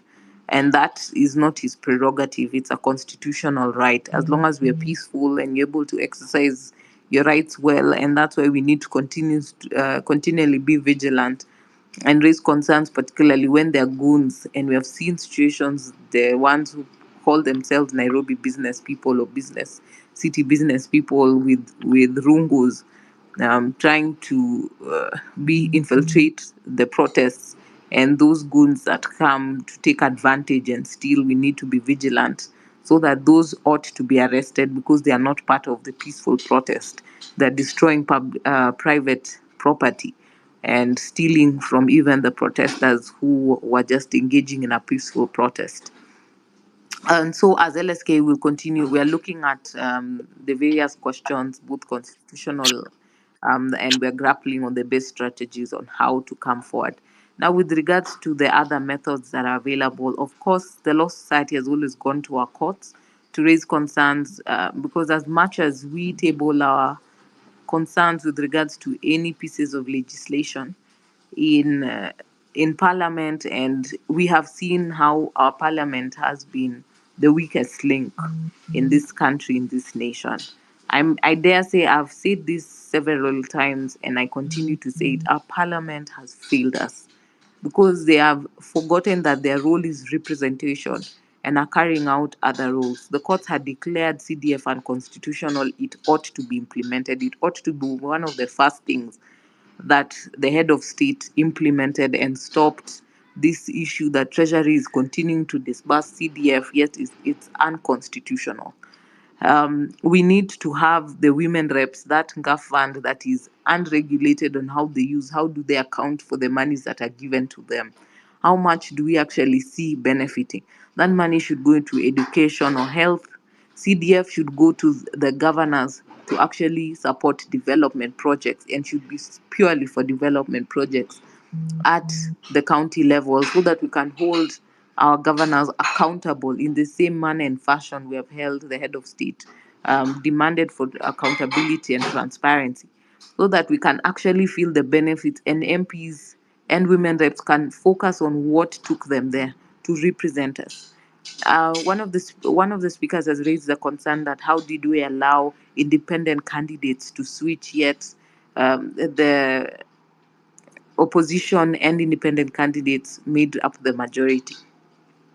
And again, to say that we don't have proper leaders who recognize the importance of protecting their members. Once they get in, they sell themselves for the highest bidder, and we see members of parliament changing sides, and that's why we have an executive that is controlling the parliament, and that's why we can see decisions are made at the executive level and implemented to the letter at parliament level. And that's not the kind of democracy that will ensure growth, accountability, and transparency. Because today we would be comfortable to raise, if you had concerns about any cabinet nominees, is to go and table and challenge them through your representative in parliament, knowing full well that your representative is going to stand up for you. But the challenge that we have in this particular parliament is we have parliamentarians that do not listen, that do not want to hear the position of the people. And they will remember you 5 years when it's almost the close of the term. That is when they'll remember that they have an electorate and they've forgotten the primary purpose in which they went to hold those particular positions, those particular seats. And therefore, with such a parliament, the question is, that's why now the head of state has to negotiate with the people of Kenya, because those who ideally should be representing your voices, should be standing up for you, should be able to share with the executive the kind of position the people of Kenya are holding, have failed to do so. And it's not that we let them, but it's individual choices. In as a nation, unless we demand for accountability and transparency, not just from our executive but as well from our parliament, because parliament has the ability to vet the budgets that are being used by the executive, have the ability to vet the borrowing powers, has the ability to vet these nominees, has the ability to say no. And the more we keep quiet and they watch and we don't hold them accountable, then we'll continue to see the games that we saw, that in 30 minutes we allowed the army to be deployed, and the army is still deployed indefinitely for this particular period, because even the orders that were given to the court, there's no particular period that is be noted until further period, until they feel that they have restored peace. So is peace when they have stifled the voice of the people, or when they're able to finally listen and sit together and work with the people? And so if we don't have a parliament that is able to vet, a parliament that is able to be held to hold people accountable, then we'll continue to struggle and strive. And it's high time that we also ask our parliamentarians for accountability, so that we can actually have a government that is working. They can hold the executive accountable, and judiciary as well. We demand from them accountability, that they hold both these two arms of government accountable. Manuel, we can pick maybe the ones that I may not have responded to. Yeah, thank you, Madam President. I think you have addressed some of the questions that were asked, and I think it's important to note that the Law Society issued a statement on the question of notice to police before you demonstrate, and of course the courts have already suspended that directive, and for those reasons, I believe that question has been addressed. The right to demonstrate does not require a person to seek permission to express themselves. It's a right under Article 37, which does not require any other person's permission, as long as it's the demonstration or assembly or picketing is peaceful and it's within the law. I don't think, and of course, as the courts have pronounced themselves previously, this is not the first time the IG or acting IG have attempted to take us back to the old constitution, where you would be required to seek permission to exercise a constitutional right. We will be waiting for the court, of course, to render its final determination on that question by the case under Katiba. On the questions of the cabinet, and I think, Madam President, you have addressed that question properly. We have two processes to actually vet these individuals through our representatives who have definitely failed us as the members of the public. We expect them to take their work seriously. They have a duty to oversight, to legislate, and to represent. They have actually abdicated their roles, their seats in parliament, because that is the most important seat that has representation of the members of the public. The views that the members of the public are addressing through this citizen assembly and through social media are issues that these members of parliament, we gave powers to represent us in the National Assembly and the Senate, are supposed to actually represent us by ensuring that they vet these individuals, that will not have a cabinet secretary who has been implicated in court cases, that will not have a cabinet secretary who has ongoing court cases, who has been implicated in corruption matters. And the buck stops at them. If you look at the people who are appointed as cabinet secretaries, some of them had ongoing cases in court. Some of them have been subjected to, have been suspected to have actually pilfered public money. And so these people went through the same parliament and all of them voted with acclamation. And I think it's important that we hold them responsible for the duty that we have given them. They have a choice either to represent the people who elected them or to cede that power back to the people for purposes of ensuring that the people will pick a person who can represent their own interests.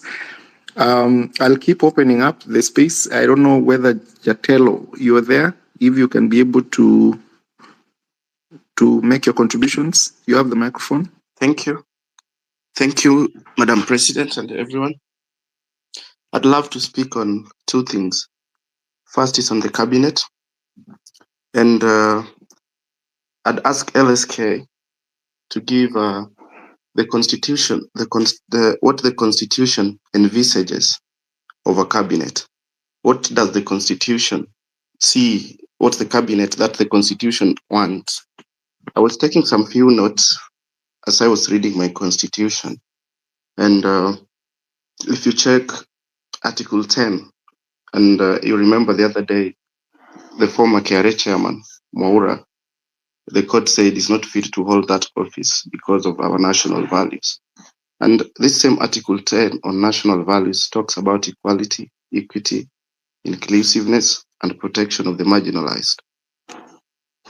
So I think the cabinet we want is a cabinet that has a third woman, a third gender rule is observed, a cabinet that has a person with disability, a cabinet that has young people, a cabinet that has marginalized and minority communities. And Article 100 requires Parliament to enact laws to promote representation of women, youth, persons with disabilities, ethnic minorities, and other marginalized persons in governance.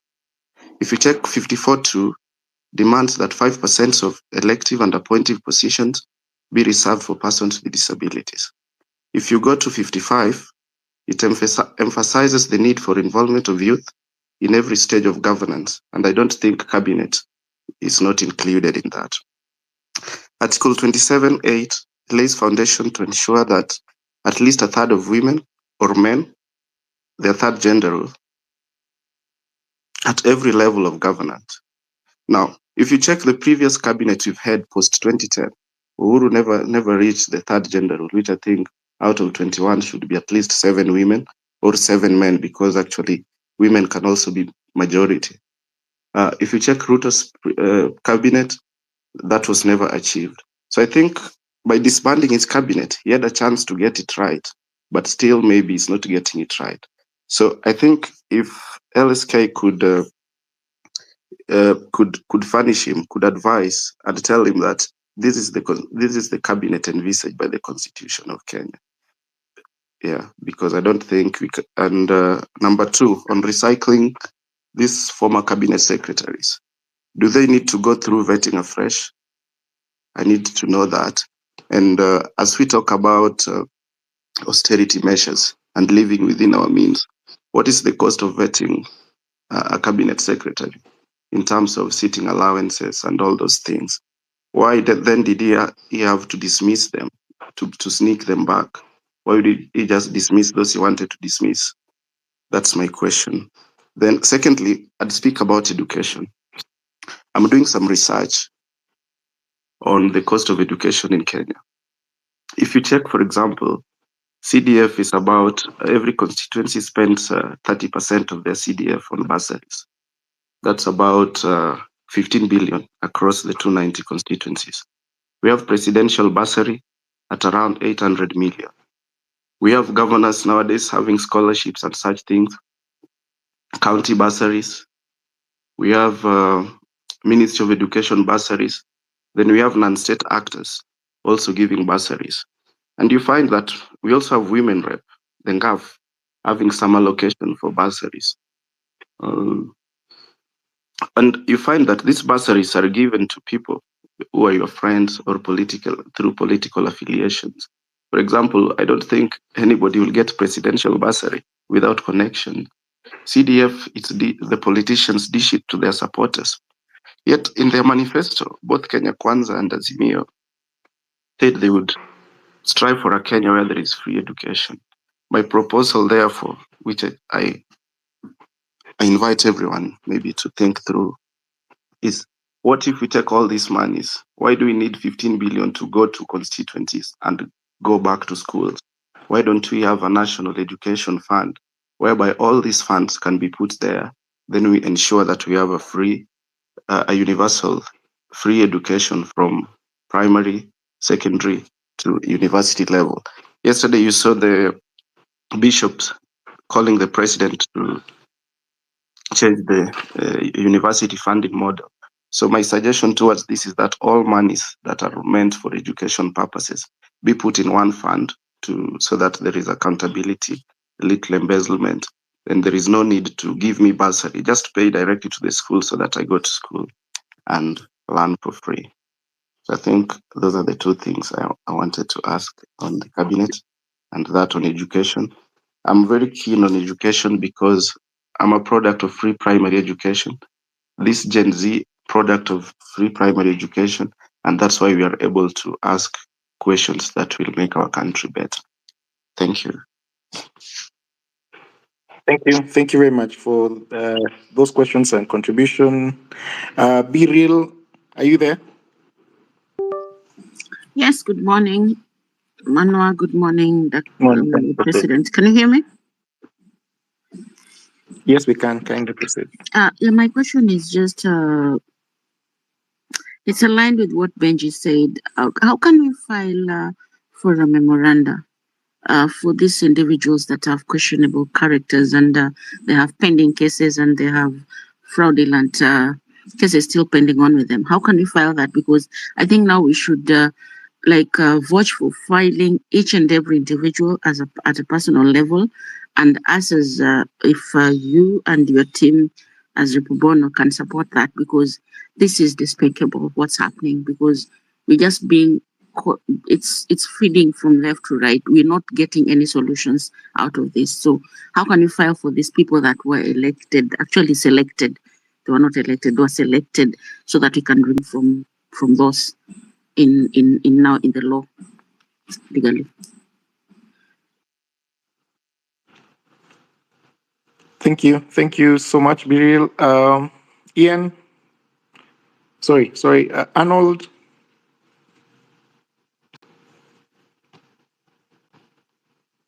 Thank you once more.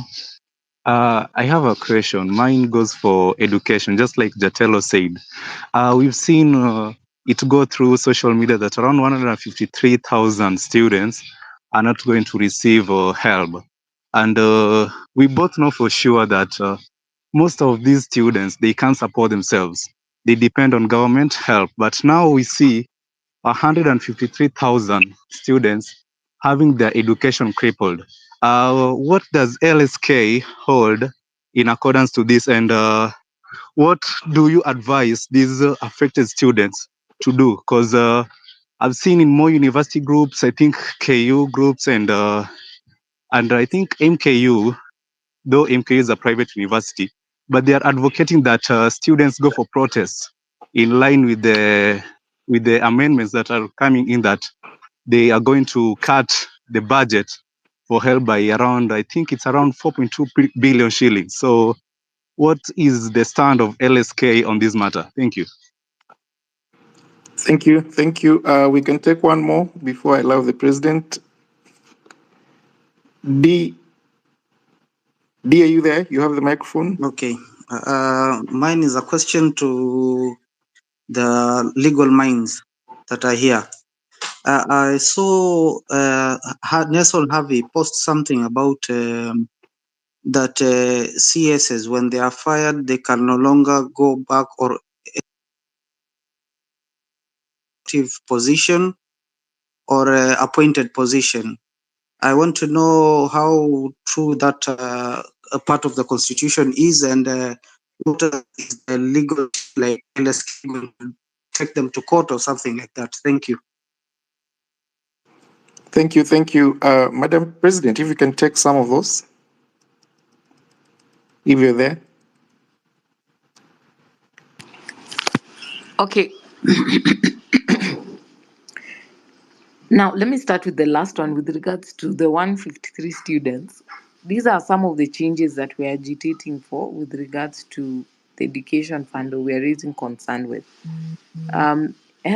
Help affects so many people with regards to access to education, but also there have been questions on the current free primary education that is there. So education as a whole raises very critical questions.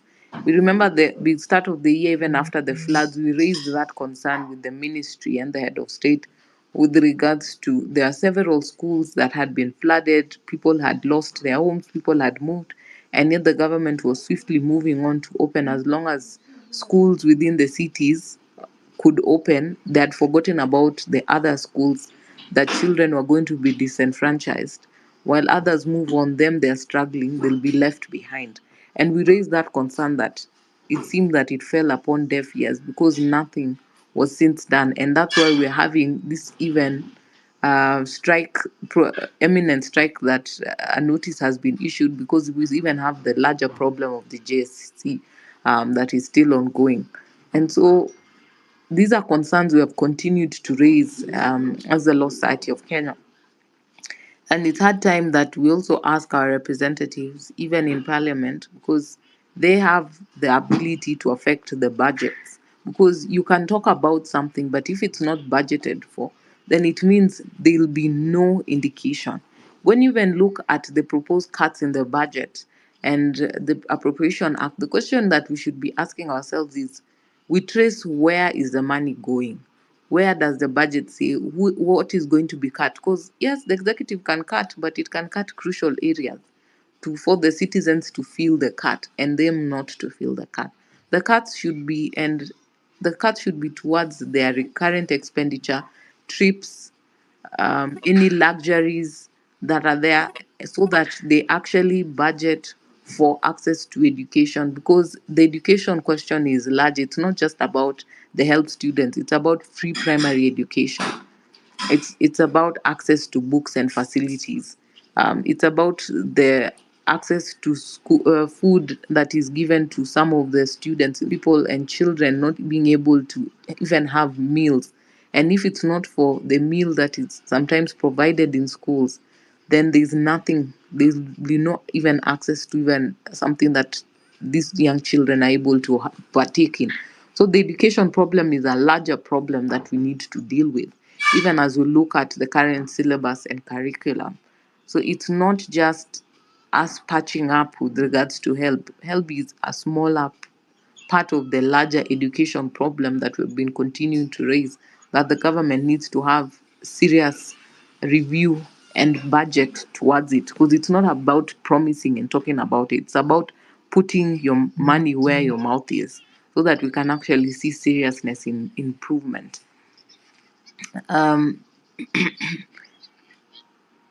Amanwa, maybe I didn't write notes. You could let me know the other areas that questions are, and then I can respond.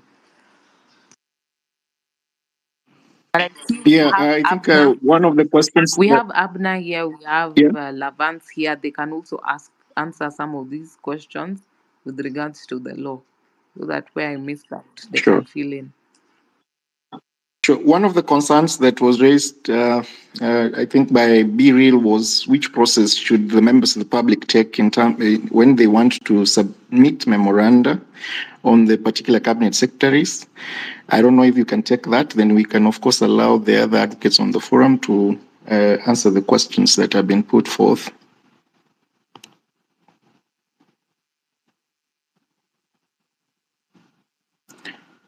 Madam President, are you there? Repeat, Manwa. The process that the members of the public should use to pass memoranda on the particular cabinet secretaries before the vetting starts, and how Parliament can be able to have those views from the members of the public. Which process is available under the law? Well, there's public participation that is supposed to be open to members of the public. You can share to the clerk of the National Assembly. You can share to us as the Law Society, because we'll be sharing our views as well. You can share to your member of parliament as members of the public. So public participation is open to each and every one individual, that you can share your personal views. You can raise memorandums as different groups at the private sector, public sector. And so it's open. Public participation was part of the new changes brought under the Constitution, that members of the public can actually have their voice heard, that you don't need to wait for your member of the parliament. If your member of parliament is ignoring you, you can actually share your concerns, you can actually share your views. One of the laws chief was rendered unconstitutional because it failed on the threshold of actually carrying out public participation. If you see the rejected bill, Finance Act 2024, was because of the overwhelming public participation and the concern that members of the public even had, that they had raised their voices, they had complained, they had issued memorandum, and all of that was ignored. But people were able to share their views, even the Law Society and various groups, with regards to that particular legislation and the effect and the impact. And so similarly, you can share your views, writing to the clerk, and we'll look for his address and share, so that you can share your views to the National Assembly. We can share your views as well through the Law Society, and we'll forward all those views.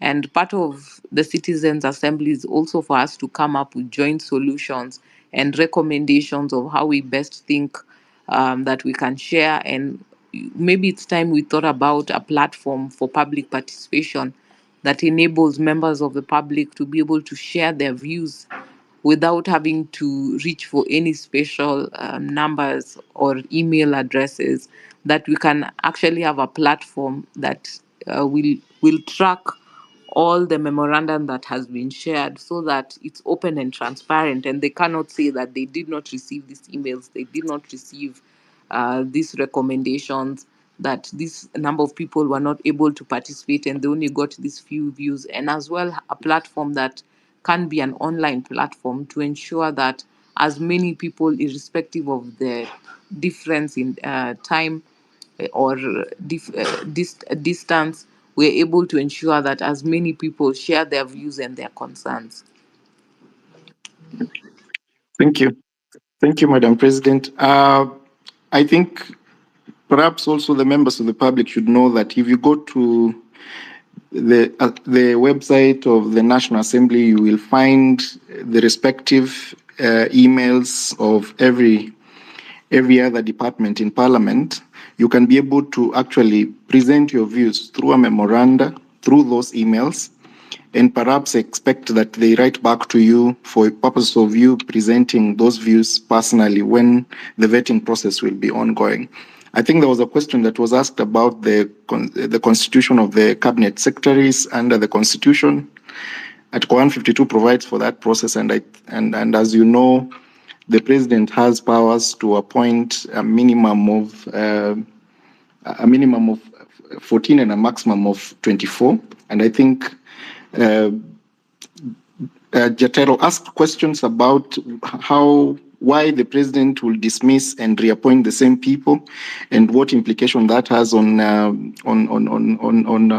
public expenditure and use and good use of public money. And I think that is a valid question. Some of those questions will be subject to a court process, so that the court can interpret as to whether, whereas the president has powers under Article 152 to hire and fire. And remember, the Gazette notice dismissing these cabinet secretaries was actually gazetted as dismissal. And a dismissal, in its explanations and interpretation, means you've been fired. And you can't be fired from an office if you didn't commit an offense.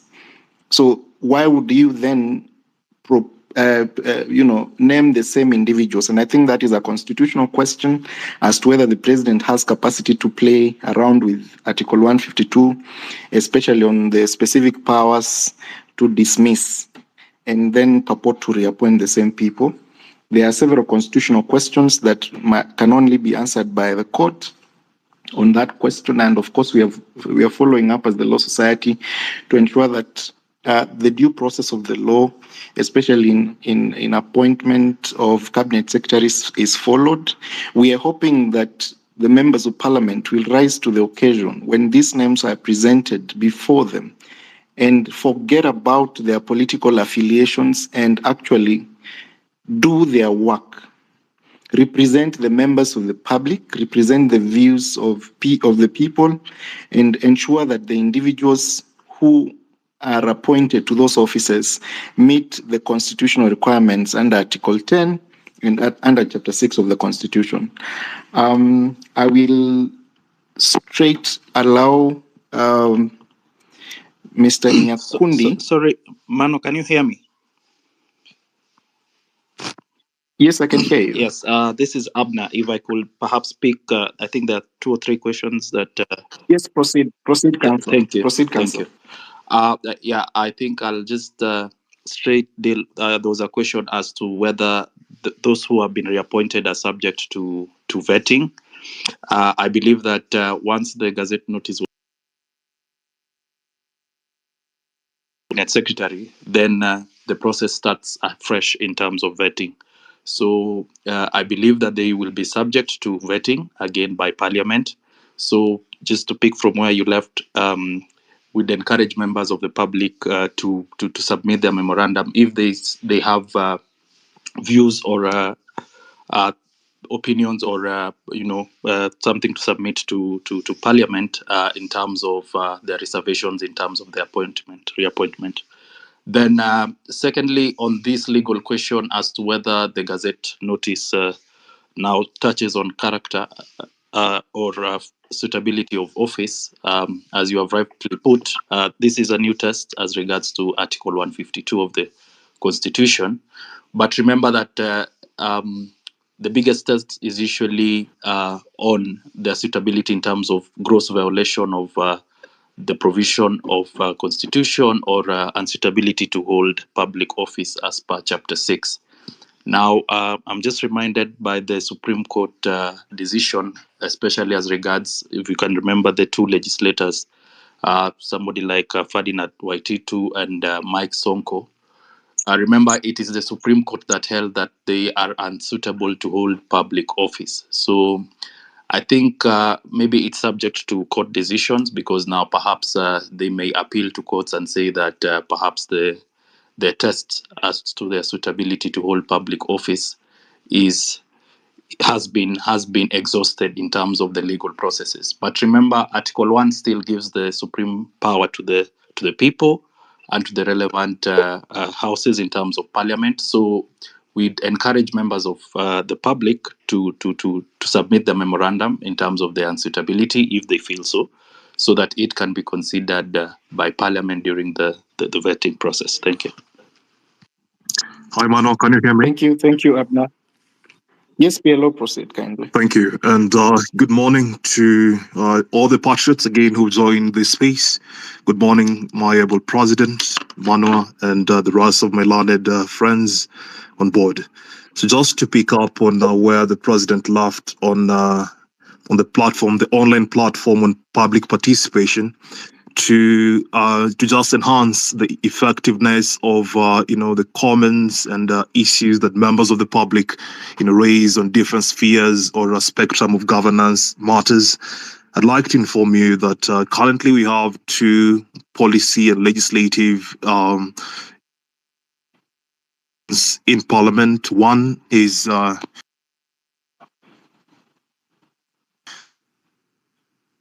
Assembly Bill number 50.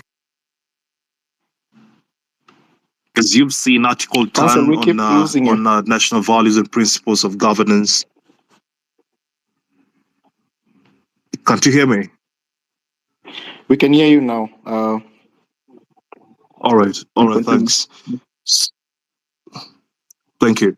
So I was mentioning the Public Participation Bill 2023 as one of the legislative interventions that we've had, in the past few months. On Article 10 on the national principles, on the national values and principles of governance, public participation forms a key component and item on such principles. So Parliament has never ever enacted a public participation bill until last year, in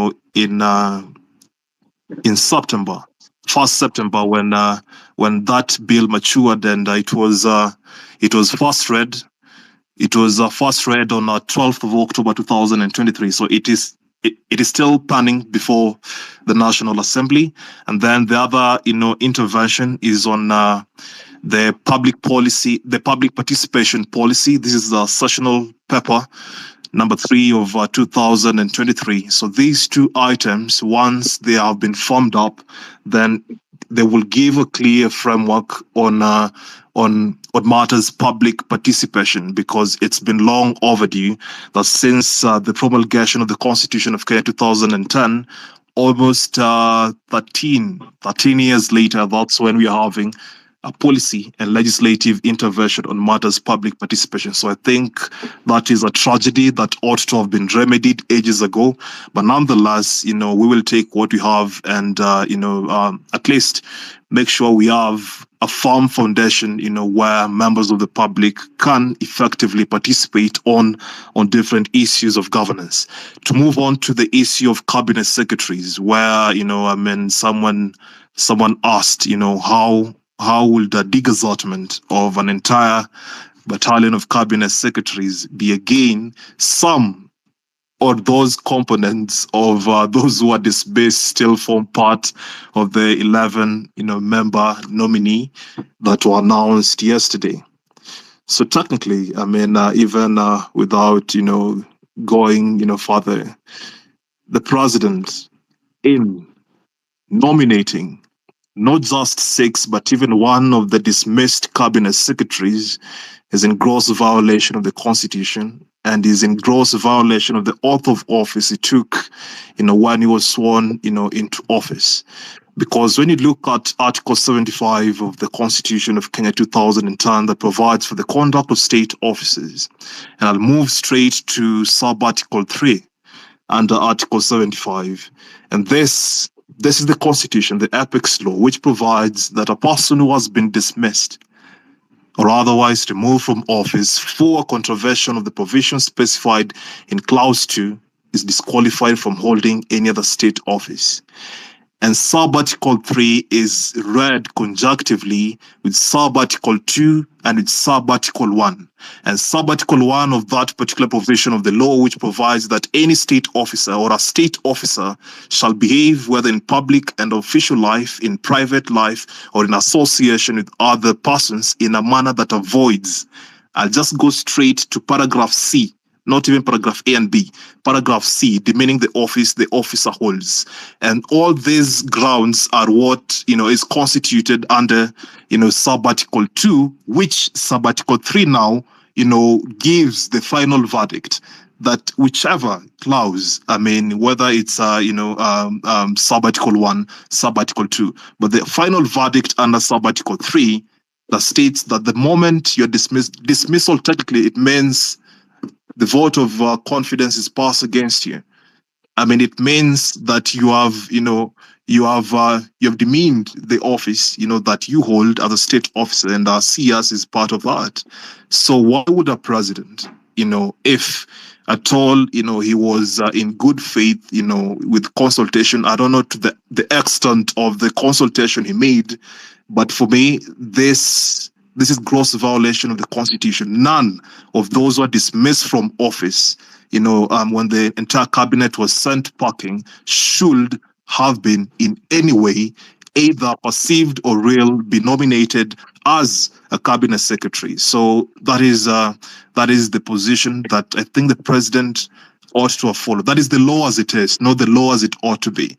The president is trying to rewrite the Apex law, and that is, one tragedy, especially emanating from, one person who is meant to be a symbol of national unity, being a divisive figure, to the country. And then the last question I would want to answer was on the issue of involvement of the public and state officer on political activities. Back then, the Commission on Administrative Justice, that is the Office of the Ombudsman, gave an advisory opinion on the participation of public officers and the use of public resources in political activities.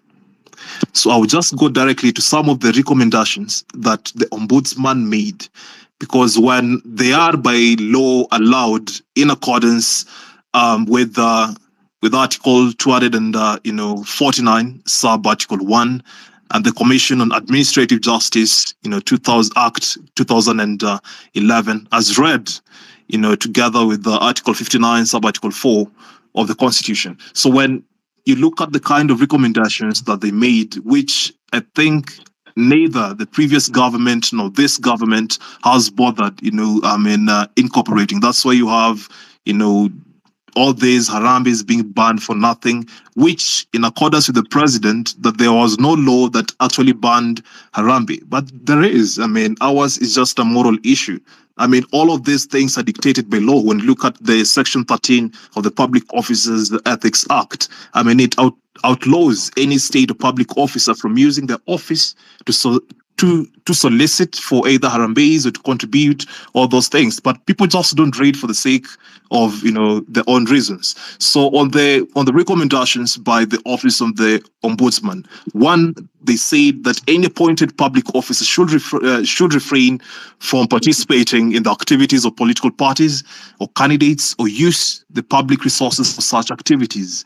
The second recommendation that the Ombudsman made was that any appointed public officer who wish to participate in politics or support any political party or candidate should resign from their positions immediately. And I think that is the crux of the recommendation that ought to have been followed. But as was once, synonymous with one, the former majority leader of the National Assembly, that they would rather die than resign. So I think resignation with our public officers aren't synonymous with exactly what they practice. And then moving away from that, the government itself issued a circular, on 22nd of December 2011. And this was about this circular was circulated or disseminated to the PSs, who are the accounting officers in every ministry. It was circulated to the Auditor General. It was circulated to the Clerk of the National Assembly, the Chief Registrar of the High Court, the Secretary of the Public Service Commission, the Director General of the National Security Intelligence Service, and the Secretary Teachers Service Commission, right? And it just dealt with the political neutrality and integrity of state and public, offices. But this circular as well hasn't been fully implemented. Yeah, that is all for me. Back to you, Manuel. Thank you, PLO, for those submissions. Perhaps if we can take another round. Josephine, are you there? You have the microphone. Simple question. Hello, Manwa. Yes. Very simple question, so I can even drop off as a speaker. Could the society provide us a format for memoranda, making it easy so that, for example, if I have a format for memoranda, I can then fill it out myself and forward on to the National Assembly? That's number one. Just some guidance on memoranda so that our memoranda are very professional and very well done. I've done this before, but it's not what we do every day. So that would give it, some good credibility. Number two, police killings have been a nightmare since this revolution began. Police killings have been a nightmare. And Kindiki was on a national televised media house where he was asked a direct question. And I'm asking the society here because it's full of lawyers. Kindiki was asked, when Parliament was overrun by citizens, who are the people who were carrying high caliber weapons, AK-47s, M16s, etc., in civilian clothes and masks? And he was asked, who were those people? And Kindiki answered, I don't know who those people are. And I'm telling you, I'm the Minister of Interior, and I don't know anybody who was firing a revolver, a pistol, a high caliber weapon on Parliament grounds. Those are not my officers, and I don't know who they are, and they have to face the law.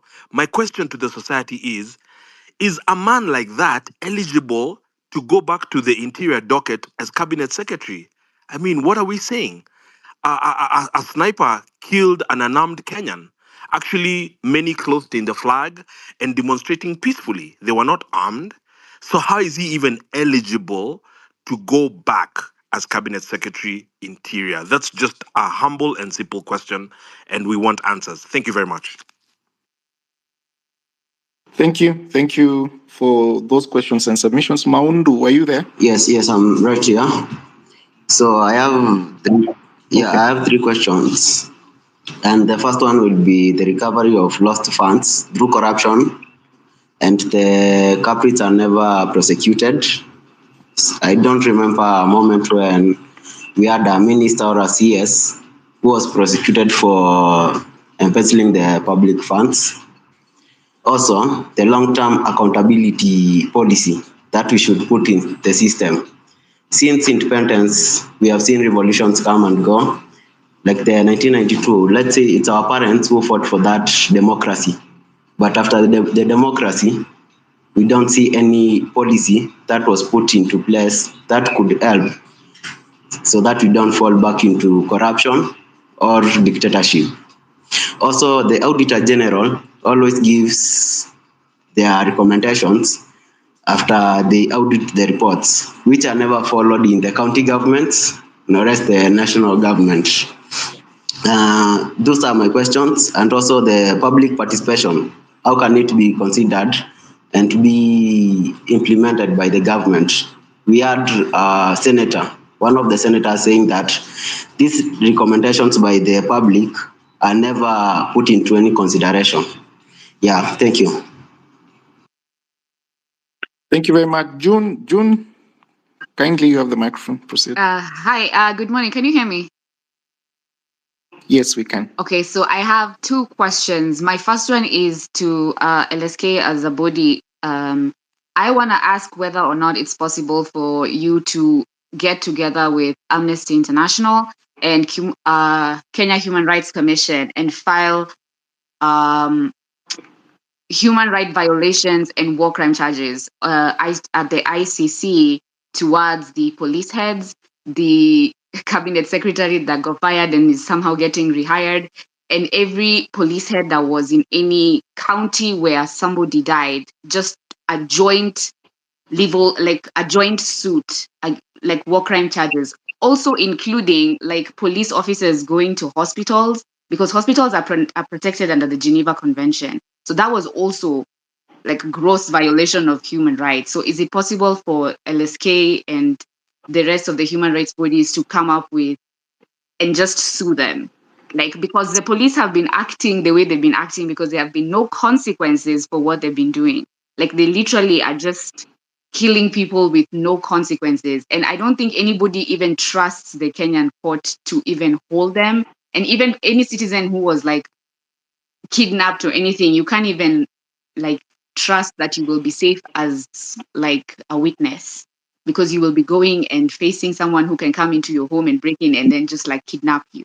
So is it possible for you to take it up and go above and just go to ICC directly and file war crime charges and crimes against humanity against all these individuals, including all the officers who are also found and named on like the X timelines? Because like Rex's killer as well has already been identified. So is it possible for that to happen? My second point is towards like the cabinet secretaries. I think the problem began when we allowed that individual to go and consult himself and pick from his basket of sycophants. So maybe the citizens movement should front their own cabinet, because he obviously cannot be trusted to bring individuals who are qualified. So maybe the citizens themselves should form their own cabinet and front it and tell him, pick here, because it clearly looks like you're not able to. Thank you. Thank you very much, June. We can take one more, then perhaps we can have responses from the advocates on the forum. Brian Casey. Brian Casey, you have the microphone, kindly.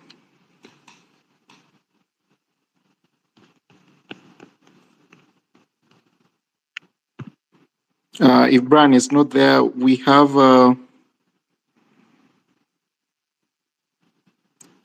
Simon.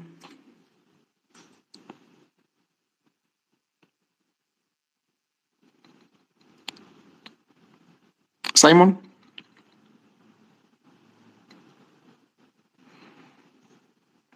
Okay. President, are you there? Perhaps we can take up responses even as we wait for the other questions. And I think before you pick it up, June has raised substantive questions in terms of instituting a case before the ICC. I think I will leave that to you for purpose of response. A question was asked by Josephine about whether we can, as the Law Society, present a format for the memorandum. If you haven't noticed, all the communications and the memoranda that the Law Society presents to the National Assembly are often shared in our forums and shared to the members of the public. But again, that is a challenge you've given us. We have a committee that is specialized to deal with the memoranda to the National Assembly, and we will be able to perhaps share a format to the members of the public through those forums for purposes of any individual who wants to present their grievances on the cabinet secretary appointees when the vetting starts in Parliament, can be able to actually present their views through that process. But I want to also highlight that there is no specific format for communication. If you have information, the Constitution has shied away from procedural, what we call in law, the procedural technicalities. It's the substance of what you write. You can write it on a paper, you can write it on an email, you can communicate whichever way. And I think that is the simplest way to address that question. There is no mode of presentation that is unacceptable. As long as that mode of presentation has been facilitated through the channels that are available, then it's acceptable by Parliament, and they have no reason whatsoever under the law to reject a proposal that has been presented by a member of the public. And I think we have spoken over and over again on the process of public participation and how important your views are, considering that largely the individuals we elected to represent us in Parliament have abdicated on their duty to perhaps even go to their constituents and ask them, what do you need which position are you taking on these cabinet secretaries? What do you need me to address in Parliament? which side do you want me to vote? Because that mandate, which is donated by the members of the public, seems to be misused by the members of the members of parliament and donated to, party affiliations. And I think that is the genesis of the big problem we have in Kenya, because we have a National Assembly which has huge powers under the Constitution, but we have individuals in those offices who do not actually know how to exercise those powers they have been given. There is a question on whether there's a question that was asked on the recovery of lost funds. I think, Madam President, if you can address that together with June's question on whether there's a possibility of a coalition of suits with other civil societies before the International Criminal Court. If you're there, Madam President.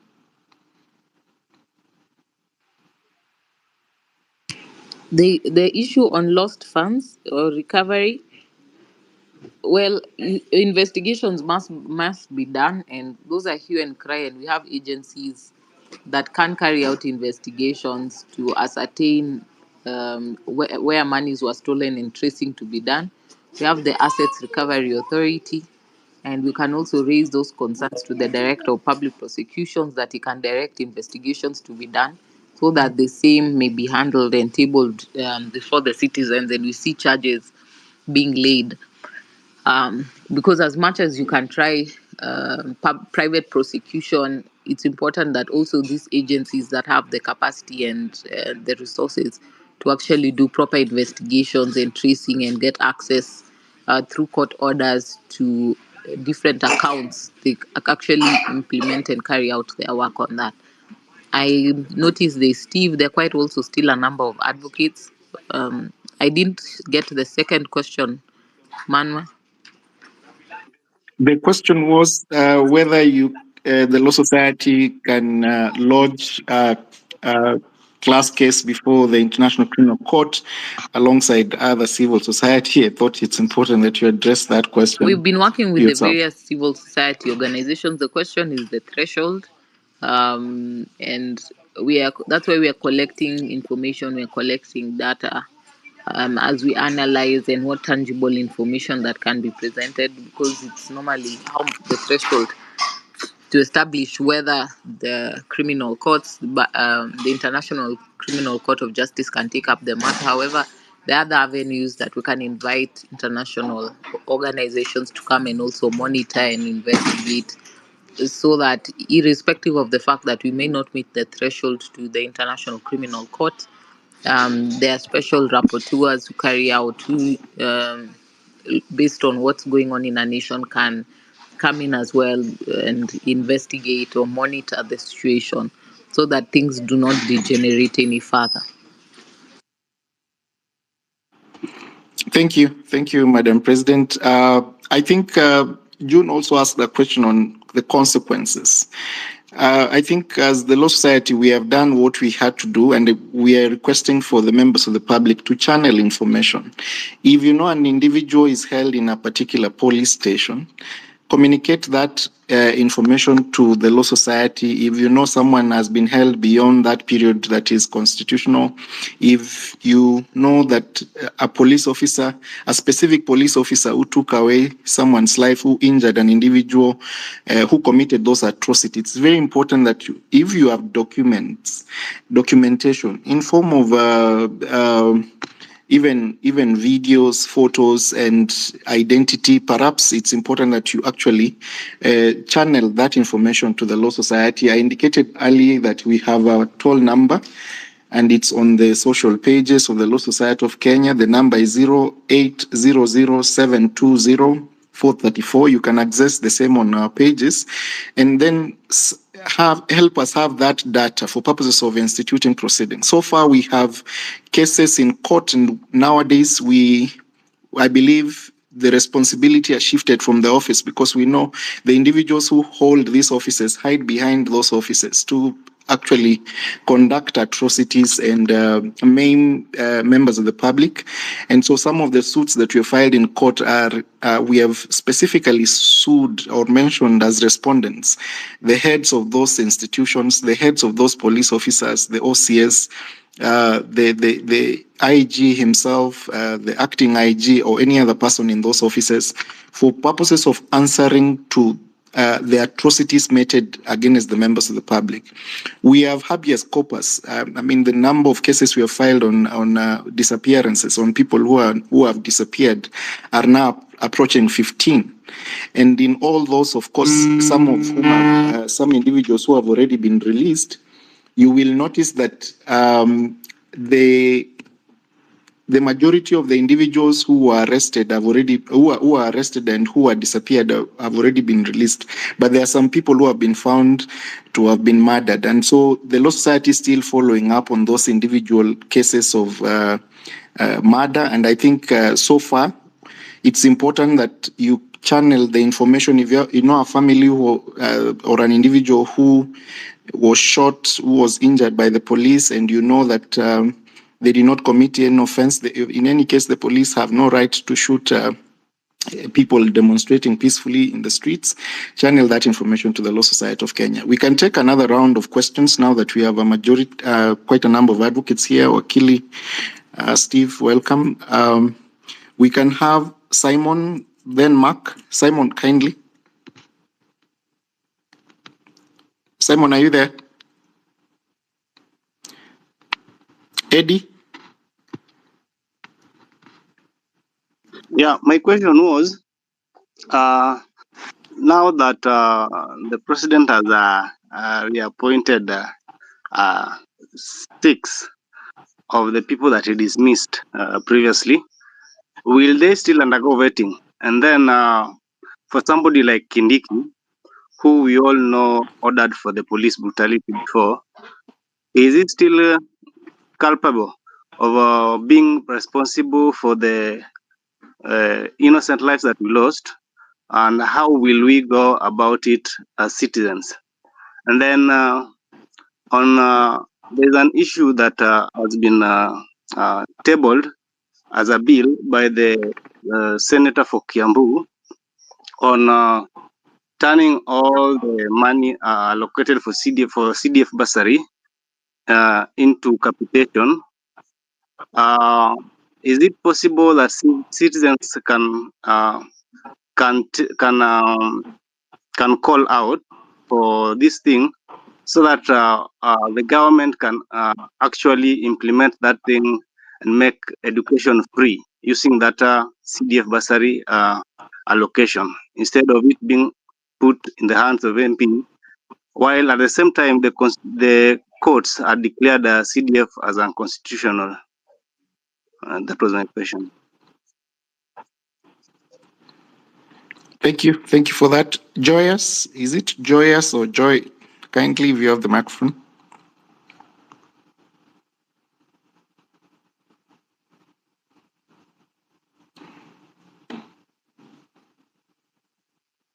Eddie,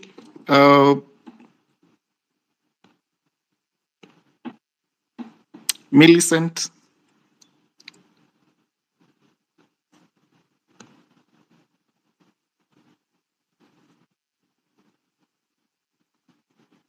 Nyakundi.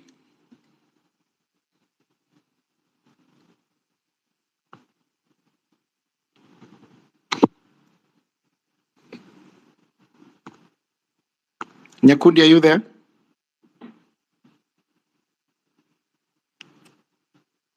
Mark?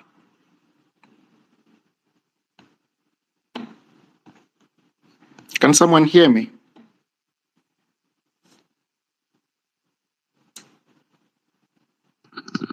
I can hear you, Jim. Okay.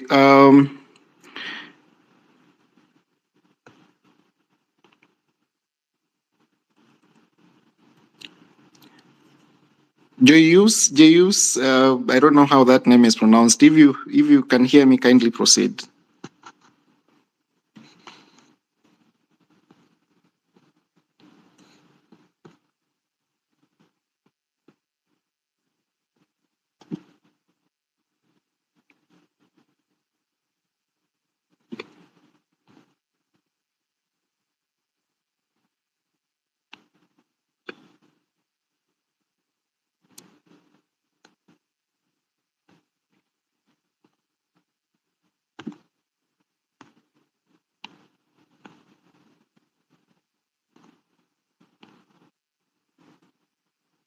Mark?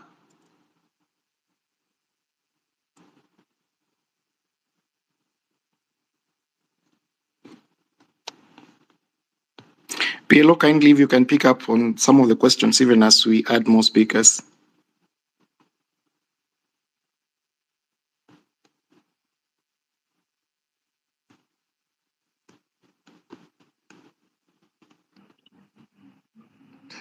Hi, can you hear me? There's that last bit of that particular question that I'm trying to connect to what I have with me. So just to recap, the last bit, Manuel. Yes, which question?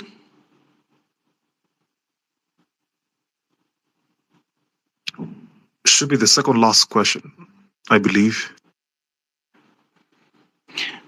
I think the question was on the vetting process, and I think that had already been answered earlier. Perhaps if you can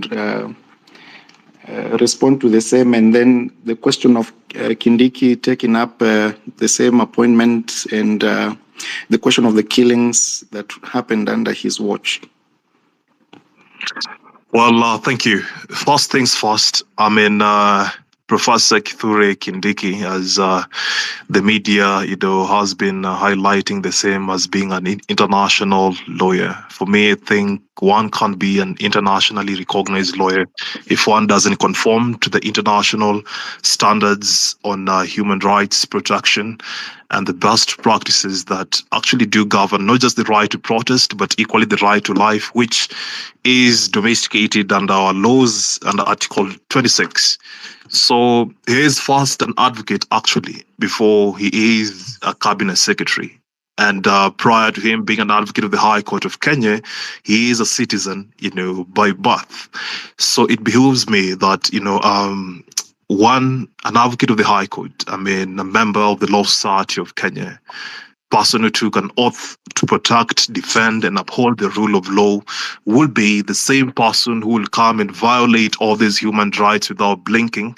And for him, it's actually more or less like, doing that which his office, mandates him to do. But it is wrong. One, on the context of him actually not, speaking on the basis of protection of human rights.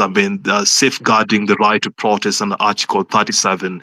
Equally, just trying to whip the Inspector General of Police. The commandants under him. But for him, it's about optics over accountability, and that's what is ailing our nation, because ours, like I said, is just a moral issue. We have laws, we have good laws with us, but the people implementing those laws are the people who defile, the same laws, and having no issue to the same. Kindiki, just like the rest of the cabinet secretaries who are dismissed from office, should not even be vetted. Why? Because it is, they are already dismissed by virtue of, bringing shame and dishonor or disrepute to the office they held. And like I earlier mentioned on Article 75(3), that is enough for the president, not to keep on defiling the law, because what the president is doing is contempt. It is spitting, on fundamental, rights and freedom. The oath of office that he took when he was being sworn into office. So anyone who was dismissed from that particular list should not even feature, anywhere as a nominee. Let other new, fresh and blood people who were not part and parcel of a previous cabinet, to come and take the chances, because Kenya isn't short of, capable people. Leaders with ethics and integrity. I saw the tweet by the Homa Bay Town MP. I don't want to mention his name, because sometimes, equally, it's tragic, how people think. And when he says that, those who in the previous cabinet will never be vetted in this new cabinet, that's a wrong position. The only time that vetting will never take place if there is a reshuffle. But the moment you're dismissed from office, you have to undergo vetting. But there's a catch. if you're dismissed from office, you're not even supposed to form, part of that list of persons that, the National Assembly will be voting. So I think there is a lot of misinformation, and some coming from people that we think could have held, others in power to be accountable of their actions, but that the same people, trying to dig, the whole far much deeper than we already have found ourselves in. So that's how I'll respond to that question. On the issue of the killings, yeah, it's tragic, and but not just Rex, Kenyeki, but even 50 plus, souls that we lost. I saw the other day the Daily Nation published, the headline with 50, souls that we've lost along the way. Deaths that could have been, avoided. So I think accountability, not just for the IG who apparently resigned, but even, those still in office. So back to you, Manuel. So I'll be listening into more of the questions and respond later. Thank you, PLO. Thomas, you have the microphone. Kindly proceed. Okay. Thank you for this opportunity. I want to ask three questions. Number one, you realize that there are so many people who are getting arrested, and these people,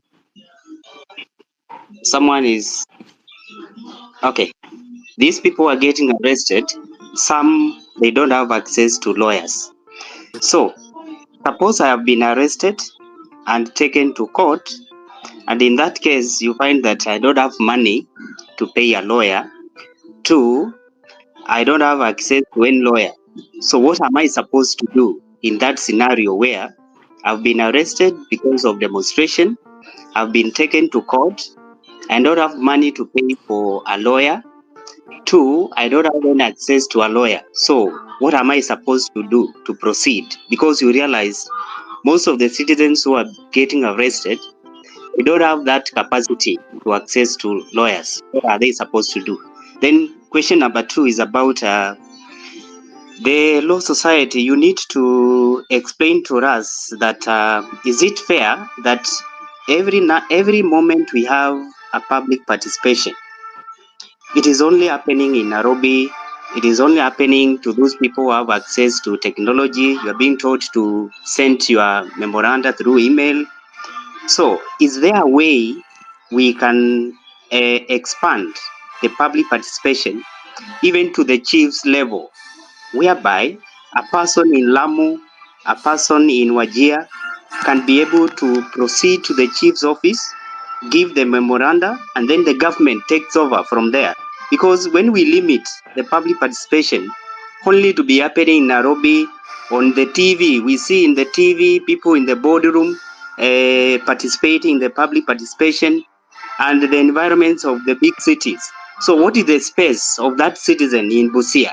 What is the space of a citizen in Turkana and in all those marginalized areas? So is there a way we can expand the public participation to be taking place through the government avenues, that is through the chiefs, so that we can get close to the people? Then question number three, the Law Society, please.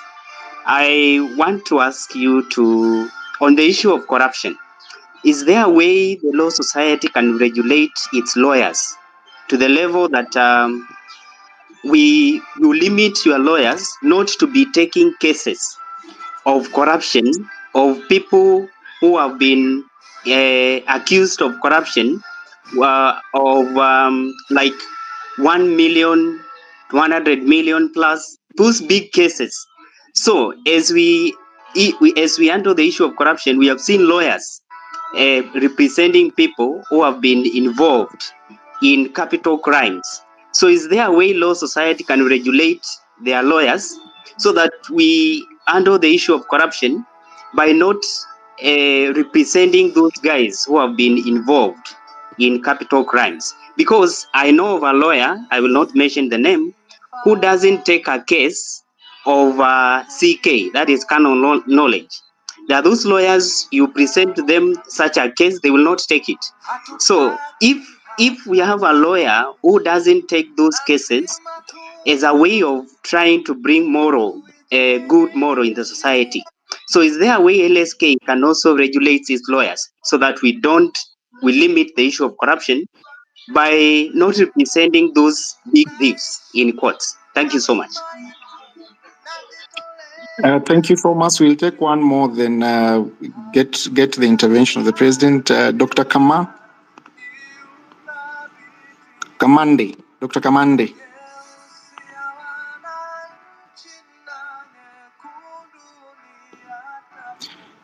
Dr. Kamande, are you there? Okay, Laibon. Mr. Laibon.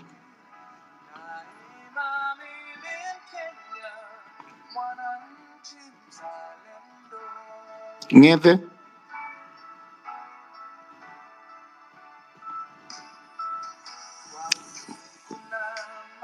Ngeve, are you there? Big ticket. Kindly don't request the microphone if you do not have any contributions to make, so that we allow many contributors. Even as we wait for those other questions, I think some fundamental questions have been placed, especially on LSK by Thomas. I will start with your last question, and I'll allow the president to respond to some of the other questions. On the question of advocates representing corrupt people who are involved in corruption, it's not in the place of the Law Society to regulate its members as to which client you will pick as an individual and which client you will not pick. That is the responsibility of the advocate. They are advocates of the High Court of Kenya. They have the best judgment to choose who to represent and who not to represent. And secondly, there is something we call in law the cab rank rule. The cab rank rule requires that an advocate cannot refuse to represent someone. And again, I put this scenario. We have had people who have been involved in robbery violence shot by police officers. When they are arrested, they are taken to court. They have a right to be treated. And doctors do not refuse to treat people who have been injured while committing a crime. And so there's a reason why the law provides that an advocate cannot actually refuse to represent an individual, because under our constitution, every accused person has a right to be represented by an advocate of their choice. And the reason why the law envisions that is so that the advocate helps the court largely to ensure that an innocent person is not convicted of an offense. Remember, it's not the advocate who determines whether someone is guilty or not. The advocate's work is to represent that person and to ensure that the due process of the law is properly followed, to ensure that the crime so alleged to have been committed, the person so alleged to have committed the crime is subjected through a due process as the law provides, so that when a conviction is made, the rule of law is perceived to have been followed. You've asked a question about access to lawyers, especially the individuals who have been arrested. I think we have been very vocal as the Law Society on representation of individuals who have been arrested by the members, by police officers. And across the country, we have advocates representing accused persons, specifically individuals who have been exercising their right under Article 37 on assembly and picketing. And these advocates have been doing this work pro bono on behalf of the Law Society across the country. And so if you are arrested and you think you're produced in court, trust me, there will be representation from the Law Society on the question if you are arrested while demonstrating peacefully. If you committed other offenses like destruction of property, other offenses that were not specifically in line with Article 37, then the Law Society might not want to take up that matter, because any other crime beyond that, you have a right to look for your own advocate to be able to represent you. But if you are arrested in line, and of course we know there are trumped up charges, certain police officers purport to draw trumped up charges, and I want to thank the DPP somehow to an extent for refusing to charge or allow a charge that essentially is trumped up. And of course, we are keen to look at those charge sheets before we even pick up representation. And it's very important that you know that those are the people we offer representation to across the country. That pro bono service is available to the members of the public through the Law Society of Kenya. And I think the last question you asked was the public participation. I don't know whether, Madam President, you can pick that up. The question on public participation to be being devolved across the country. If you can hear me. Opportunity to talk to you guys. I just want to encourage I will on public participation. That is something that we've talked about. Wakili, na ningependa Something tu that we kuhimiza have. vijana kwamba you guys were on the right track.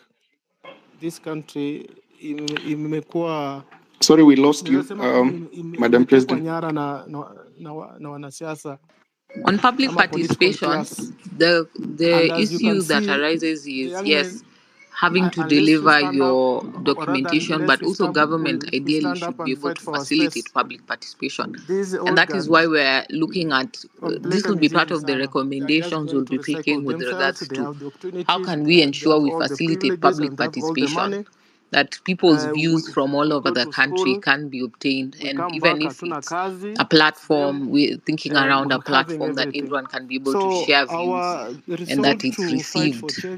And it's a open and transparent platform that not necessarily to be controlled by government, but open to all members of the public, that you're able to share your views, and even different avenues that we can ensure that whatever memorandum you present, that they're able to reach the destination that ought to. And so that is something that we can think around, because when it comes to bill, government organizes public participation, but we've also seen the concerns over a period of time that you guys can hear me? where Sorry, the public participation barazas are hosted are far away from people, so to effectively ensure that certain people are not able to participate. So that is something we'll be thinking around and seeing how to ensure we are able to enable public participation. Someone asked about vetting, and I say vetting must be done for the nominees, because such an analogy that they don't go for vetting afresh would mean that as long as you are ever a public, you are CS or a PS, then even when a new president comes, then you don't need to go to vetting. That's a very narrow-minded perception. Even these CSs ought to be vetted, and people share concerns even within the that they have held those particular offices, as to why they should be granted that other opportunity to continue to serve the people of Kenya. And so vetting must be done, and that's why you have that option to share your memorandum, share your views with your member of parliament or the National Assembly, such that these nominees, Parliament can be able to vet them, take into consideration any views, accusations, or complaints that may have even arisen within their tenure for the old ones that have held office. And of course, the new ones must be vetted. Okay. I just want to put in a few sentiments in regards to Thank you. Thank you, Madam President. Can we have Kefa? Is doing. Allow me to use those kind of cussing words. Honestly, man, I'm upset. Kefa, we can hear you. Proceed kindly. Because it's like, you're going back to your ex who literally did you dirty, who literally picked up your stuff, burnt to your house.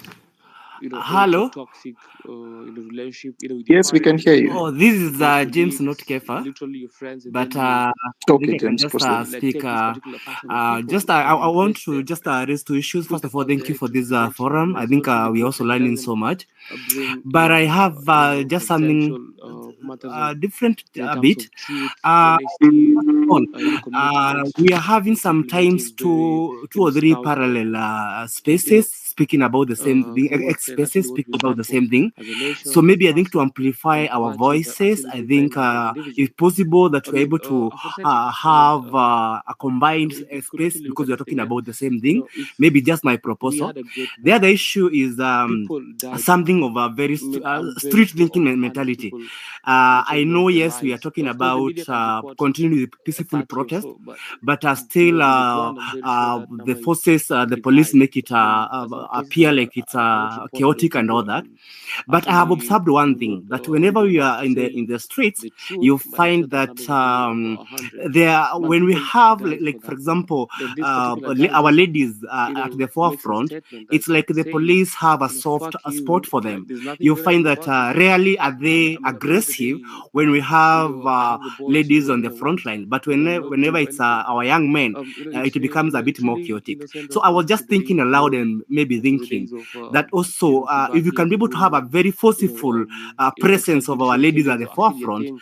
It's maybe we actually a can big thing, man. So showcase that I'm we are saddened peaceful, and I'm sure as a the Gen police Z, is like they have honestly, a soft and spot. I have noted it really that. takes me Maybe aback just as because I'm Trisha looking is at my partners right thinking, now. so that at least They're asking we are me, able to have hey, people like man, like, we feel look, that maybe can you tell us, the police are can you feeling tell us, like mercy can you for tell them. us They're not what's clobbering going them. on? We have not Like, we really don't seen understand so literally. many Like, we young heard ladies being clobbered, the and I guns are think finishing that or some of the messages they are what is going on. portraying outside And there, I'm it imagining makes my even parents are literally like not the aware of the the protest events that appear have transpired in like it's Kenya for the last for 1 all month. of us, the youth.